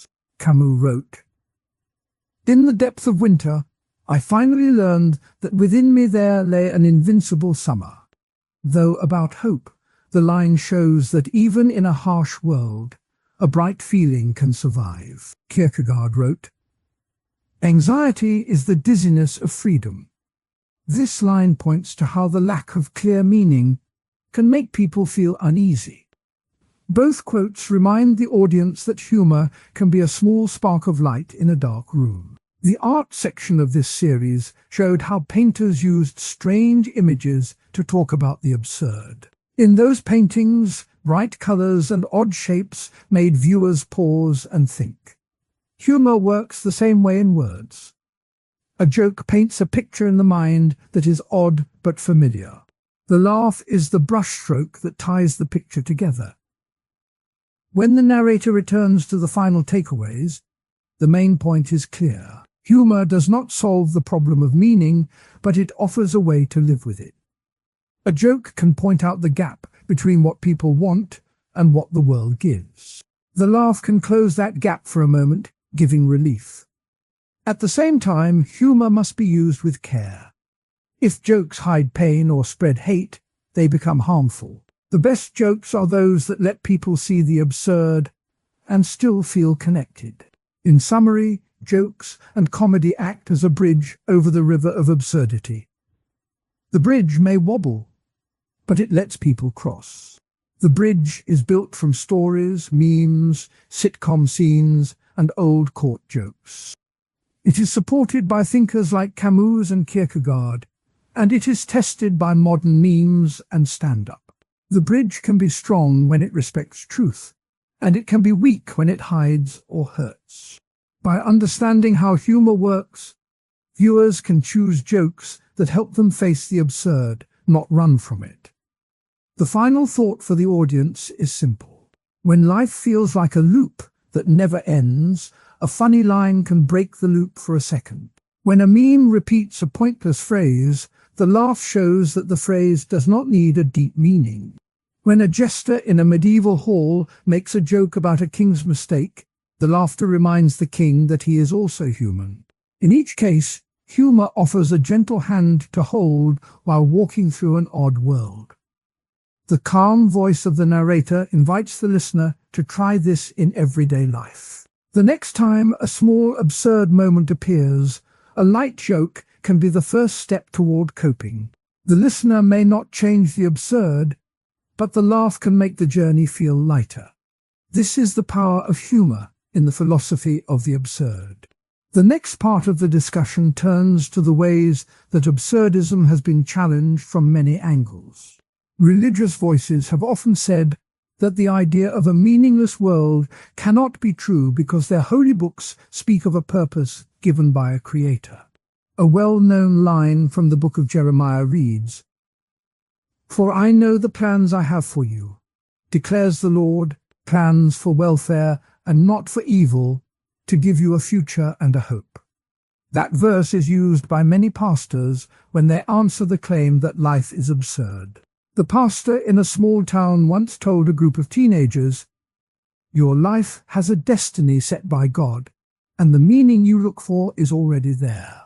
In that moment, a parent might sit with a child and explain that destiny is like a river that already runs toward the sea. The parent says that each choice is a stone that can shape the flow, but the river itself never stops. That story is a direct counter to the absurdist claim that there is no built-in direction. Another religious critic, the 19th century theologian John Henry Newman, wrote in his essay on the development of Christian doctrine that the universe is a living whole, ordered toward a final end. He argued that the human mind is made to sense purpose, and that any philosophy that denies a final end is at odds with the very design of the mind. This view is often linked to the older idea of natural law, the belief that moral rules are built into the world like the laws of gravity. When a critic points to natural law, the claim is that absurdism tries to pull the rug out from under the very sense of order that humans have felt since ancient times. Scientific critics take a different route. They do not look for a divine plan, but they look for patterns that show the universe is not random. The physicist Max Planck once said, "Science is the belief in the rationality of the world." In a lecture about quantum mechanics, a modern scientist explained that the laws of physics are like the rules of a game. The scientist said, "If you roll a die, the outcome is uncertain, but the die still follows the rule that the sum of opposite faces is 7. The scientist's point is that even if some events are unpredictable, the overall system follows a law. For a critic of absurdism, this means that the world is not silent. It speaks through mathematics and regularity. The critic says that if the universe follows laws, then it has a structure that can be understood, and that structure gives a kind of meaning. One scientific voice that has been quoted often is Albert Einstein, who wrote, "God does not play dice with the universe." Though Einstein used the word God as a metaphor for order, his statement is used by some to argue that randomness is not the final story. The argument goes like this: if the universe obeys precise equations, then the idea that meaning is a human invention is shaky. The scientist who explains the laws of thermodynamics may say, energy cannot be created or destroyed, only changed. That statement shows a balance that runs through everything. Critics say that absurdism ignores this balance and pretends that the world is a stage without a script. Moral philosophers also raise concerns. One line of criticism says that if life has no meaning, then moral rules become optional.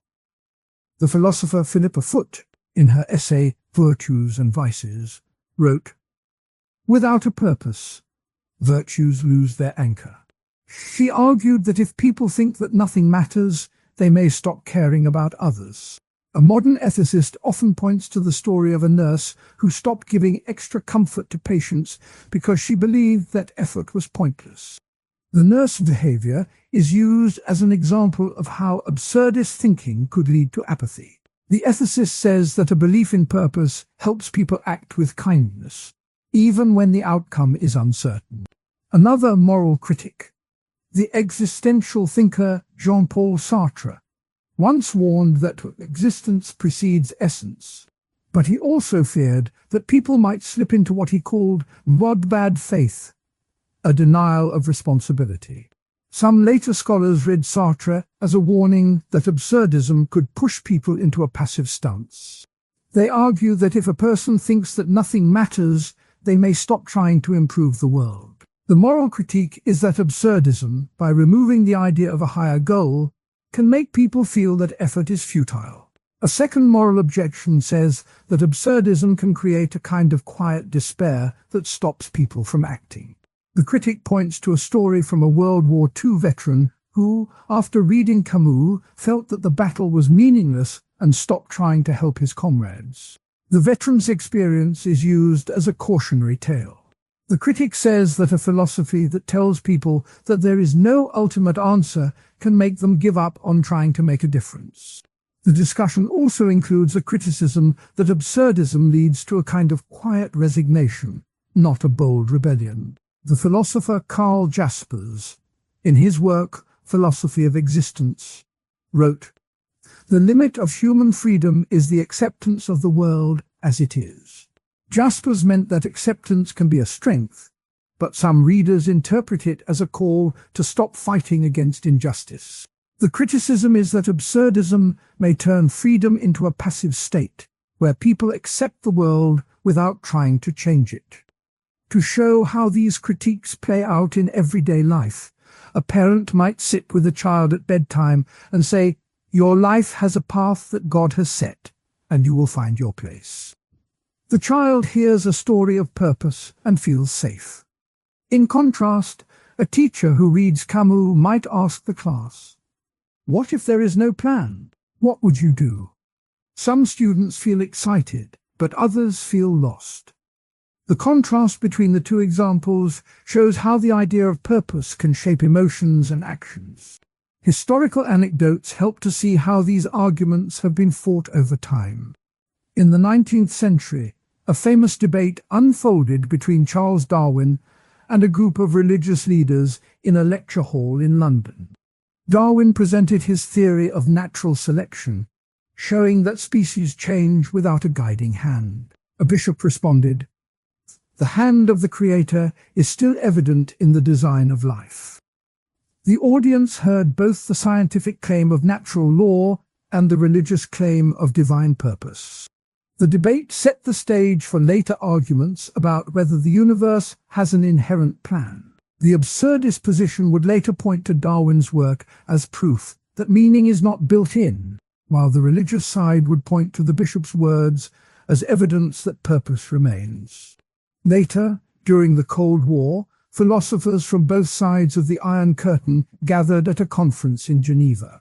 The meeting was called the Philosophy of Freedom and Responsibilities Conference. One speaker, a Soviet thinker named Evald Ilyenkov, argued that the human spirit can create meaning even under a materialist regime. He said, "Man is not a puppet of the system. He can shape his own destiny." An American philosopher, William Barrett, responded by quoting Camus, "The absurd man is he who is aware of the conflict between his desire for order and the silent world." The dialogue showed that even in a time of political tension, the clash between purpose and absurdity was alive. The conference also featured a physicist who talked about the laws of thermodynamics, reminding everyone that the universe obeys consistent rules. The mixture of political, scientific, and philosophical voices at that conference illustrates how the critique of absurdism is not limited to one field. Cross-reference to earlier sections on meaning and freedom is important here. Earlier, the video explained that absurdism claims that humans seek meaning while the world offers none, and that freedom comes from accepting that gap. The critics now say that freedom without a purpose can become a kind of emptiness. The religious critic says that freedom is a gift that works best when it is guided by a higher plan. The scientific critic says that freedom works within the limits set by natural law. The moral critic says that freedom must be paired with responsibility, otherwise it can lead to apathy. By linking back to those earlier ideas, the viewer can see how each criticism fits into the larger picture. Another example helps to make the point clear. Imagine a high school student who loves astronomy. The student learns that the stars follow precise equations that predict their motion. The student feels awe at the order. A teacher tells the student, "Those equations are a language that the universe uses. They show that the cosmos has a pattern." The student may then think that the pattern itself gives a kind of meaning. An absurdist might answer, "The pattern is there, but it does not tell you why you are here." The student then faces a choice: to see the pattern as a sign of purpose or as a neutral fact. The way the student decides reflects the influence of the critiques discussed. A second example comes from a workplace. A manager tells a team, "Our project has a goal that will help the community." The team feels motivated because they see a purpose. Later, a colleague reads Camus and says, The goal is just a story we tell ourselves." Some team members feel uneasy, while others feel liberated. The manager's view aligns with the religious and moral critiques that purpose fuels action. The colleague's view aligns with the absurdist claim that meaning is made, not found. The tension between the two shows how the critique that absurdism leads to apathy can play out in real life. If the team stops caring about the goal because they think it is only a story, productivity may drop. That outcome supports the moral criticism. Quotes from primary sources add weight to the discussion. Camus himself wrote in The Myth of Sisyphus, "There is no sun without shadow, and it is the same with life." He meant that light and darkness exist together. A religious critic might counter with Psalm 109:16, "Your eyes saw my unformed body. All the days ordained for me were written in your book." The scientist Max Planck said, "Science is the belief in the rationality of the world, suggesting that order exists." The moral philosopher Philippa Foot wrote, quote, "Virtues need a purpose to be fully understood." These quotes give each side a voice that the viewer can hear. One more historical note shows how the debate changed over time. In the 1960s, a group of French existentialists met at a café in Paris. They argued about whether absurdism should inspire rebellion or quiet acceptance. Simone de Beauvoir said, "Freedom is the ability to choose, even when the world does not give a reason." A younger participant, who later became a political activist, argued that if there is no purpose, then we must create one together. Their conversation shows that even within the absurdist camp, there are different ways to handle the lack of meaning. The critics from religion, science, and morality listened and responded, adding more layers to the discussion. To sum up the main points of the critiques, the religious view says that a higher plan exists and that denying it removes comfort and direction. The scientific view says that the universe follows laws, and that those laws give a kind of order that can be called meaning. The moral view says that without purpose, people may stop caring for others and may become apathetic. The critic who says the universe has an inherent purpose often points to holy texts, natural law, and the feeling of destiny that many people experience. The critic who says absurdism leads to apathy points to real stories of people who stopped helping, stopped creating, or stopped trying after they embraced the idea that nothing matters. Both sides use examples from daily life, from parents teaching children to scientists explaining physics, to illustrate their points. The video now returns to the earlier discussion of meaning and freedom. The earlier claim that absurdism offers freedom by freeing people from false hopes is now balanced by the idea that freedom without a goal can become a void. The religious and moral critics suggest that true freedom works best when it is linked to a purpose, while the scientific critic suggests that freedom works within the limits of natural law. By hearing these criticisms, the viewer can see that absurdism is not the only way to answer the question of why we are here.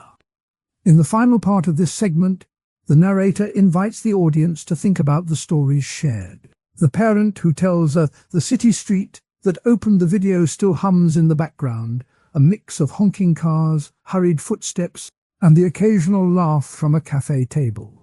The narrator reminds the audience that the same street can be seen as a stage for absurdity, where every commuter follows a script that never quite fits the scene. In the same way, the everyday habits suggested here are meant to help people notice the odd twists in their own lives and to act with a gentle sense of acceptance. By the end of this segment, the viewer will have a few simple tools to try, a clear view of why those tools matter, and a hint of what the final wrap-up will cover. One practical habit is to keep a short journal that notes the strange or unexpected moments of the day. It does not need to be long. A single line can be enough. For example, a commuter might write, "Well, the bus driver sang a pop song while the traffic light stayed red for 10 minutes. By writing this down, a person turns a fleeting oddity into a small story that can be revisited later. The act of recording does not demand deep analysis, only a moment of pause. Over time, The collection of notes builds a picture of how often the world does not follow a neat plan, and that picture can make the absurd feel less threatening. Another habit is to try a new hobby without any expectation of success or mastery. A person might pick up a simple craft, such as folding origami, or decide to learn a few chords on a guitar. The key is to start the activity without thinking about how good the result will be. When the first paper crane looks lopsided, the person simply notes the shape and moves on. The purpose is not to become an expert, but to experience the act of doing something for its own sake. In absurdist thought, this mirrors the idea that meaning is created in the moment, not handed down from an outside source. A third habit is to practice mindful acceptance of each moment, even when it feels pointless. This does not mean ignoring problems, but rather noticing a feeling and letting it be without forcing a quick fix. For instance, when a coffee spills on a shirt, a person can pause, feel the irritation, and then say, "It is what it is," before cleaning up. The practice builds a small space where the absurd can be observed without being judged. Over time, this space can become a quiet refuge in the middle of a busy street. These habits echo the words of Albert Camus, who wrote, "The struggle itself toward the heights is enough to fill a man's heart." Camus' quote reminds the audience that the effort of living, even when it seems absurd, can be its own reward. By keeping a journal, trying a hobby, and accepting moments, people engage in that very struggle, turning daily oddities into small victories. Not everyone will find these habits helpful right away. One common objection is that writing down odd moments or trying a hobby without goal may feel pointless, like adding another task to an already full day. Critics say that if nothing is achieved, the practice may simply add to the feeling of futility that absurdism sometimes highlights. In response, the narrator points out that the purpose of the habit is not to produce a finished product, but to create a pause. A pause can break the endless loop of rushing, and that break itself can bring a sense of relief. The habit is meant to be light, not heavy, and can be done in a few minutes each day. A second counterargument is that people might use absurdist ideas as an excuse to neglect responsibilities. A viewer could say, if everything is absurd, why bother with work or family? This concern is real, and it has been raised by many thinkers. Jean-Paul Sartre warned that freedom without responsibility can become chaos. The narrator explains that absurdist practice does not deny duty. It simply asks people to meet duty with awareness of its limits. By acknowledging the absurd, a person can choose to act responsibly while also seeing the larger picture. The habit of mindful acceptance can help keep that balance, because it trains the mind to notice when an excuse is being used and to bring the focus back to real needs. Historical anecdotes show how similar ideas have already entered modern life. In the early 2000s, a wave of mindfulness began to spread through books, apps, and workshops. People started to take 5 minutes each morning to focus on breathing, noting thoughts without judging them. That movement showed that a simple habit of paying attention can grow into a cultural shift. At the same time, slow-living blogs appeared, encouraging readers to savor small moments, such as cooking a meal slowly or walking without a destination. Both trends reflect an instinct to find calm in a fast, often absurd world. The narrator ties these trends to the present habits, showing that the suggested journaling, hobby testing, and acceptance are modern extensions of that earlier wave. Another anecdote comes from a small community garden that opened in a downtown neighborhood in 2008. The garden was started by a group of retirees who wanted to plant tomatoes in a vacant lot. They faced many obstacles. The soil was hard, the city council was slow to approve permits, and the weather was unpredictable. Yet they kept planting, harvesting, and sharing produce with neighbors. Their story became a local legend about finding purpose in repetitive, messy work. The garden's founders often said, "We plant because the act itself feels right, even if the world does not promise a big reward." Their words echo the absurdist idea that meaning can be found in the act, not in the outcome. To make the ideas more vivid, the narrator offers two everyday examples. First, imagine a commuter who always takes the same bus route. One day, the bus driver announces a detour that adds 10 minutes to the ride. Instead of complaining, the commuter looks out the window and notices a mural that had never been seen before. The commuter takes a photo, shares it with a friend, and later writes about the surprise in the journal. The small change turned a delay into a moment of wonder. Second, picture a student who decides to learn a simple magic trick, like making a coin disappear.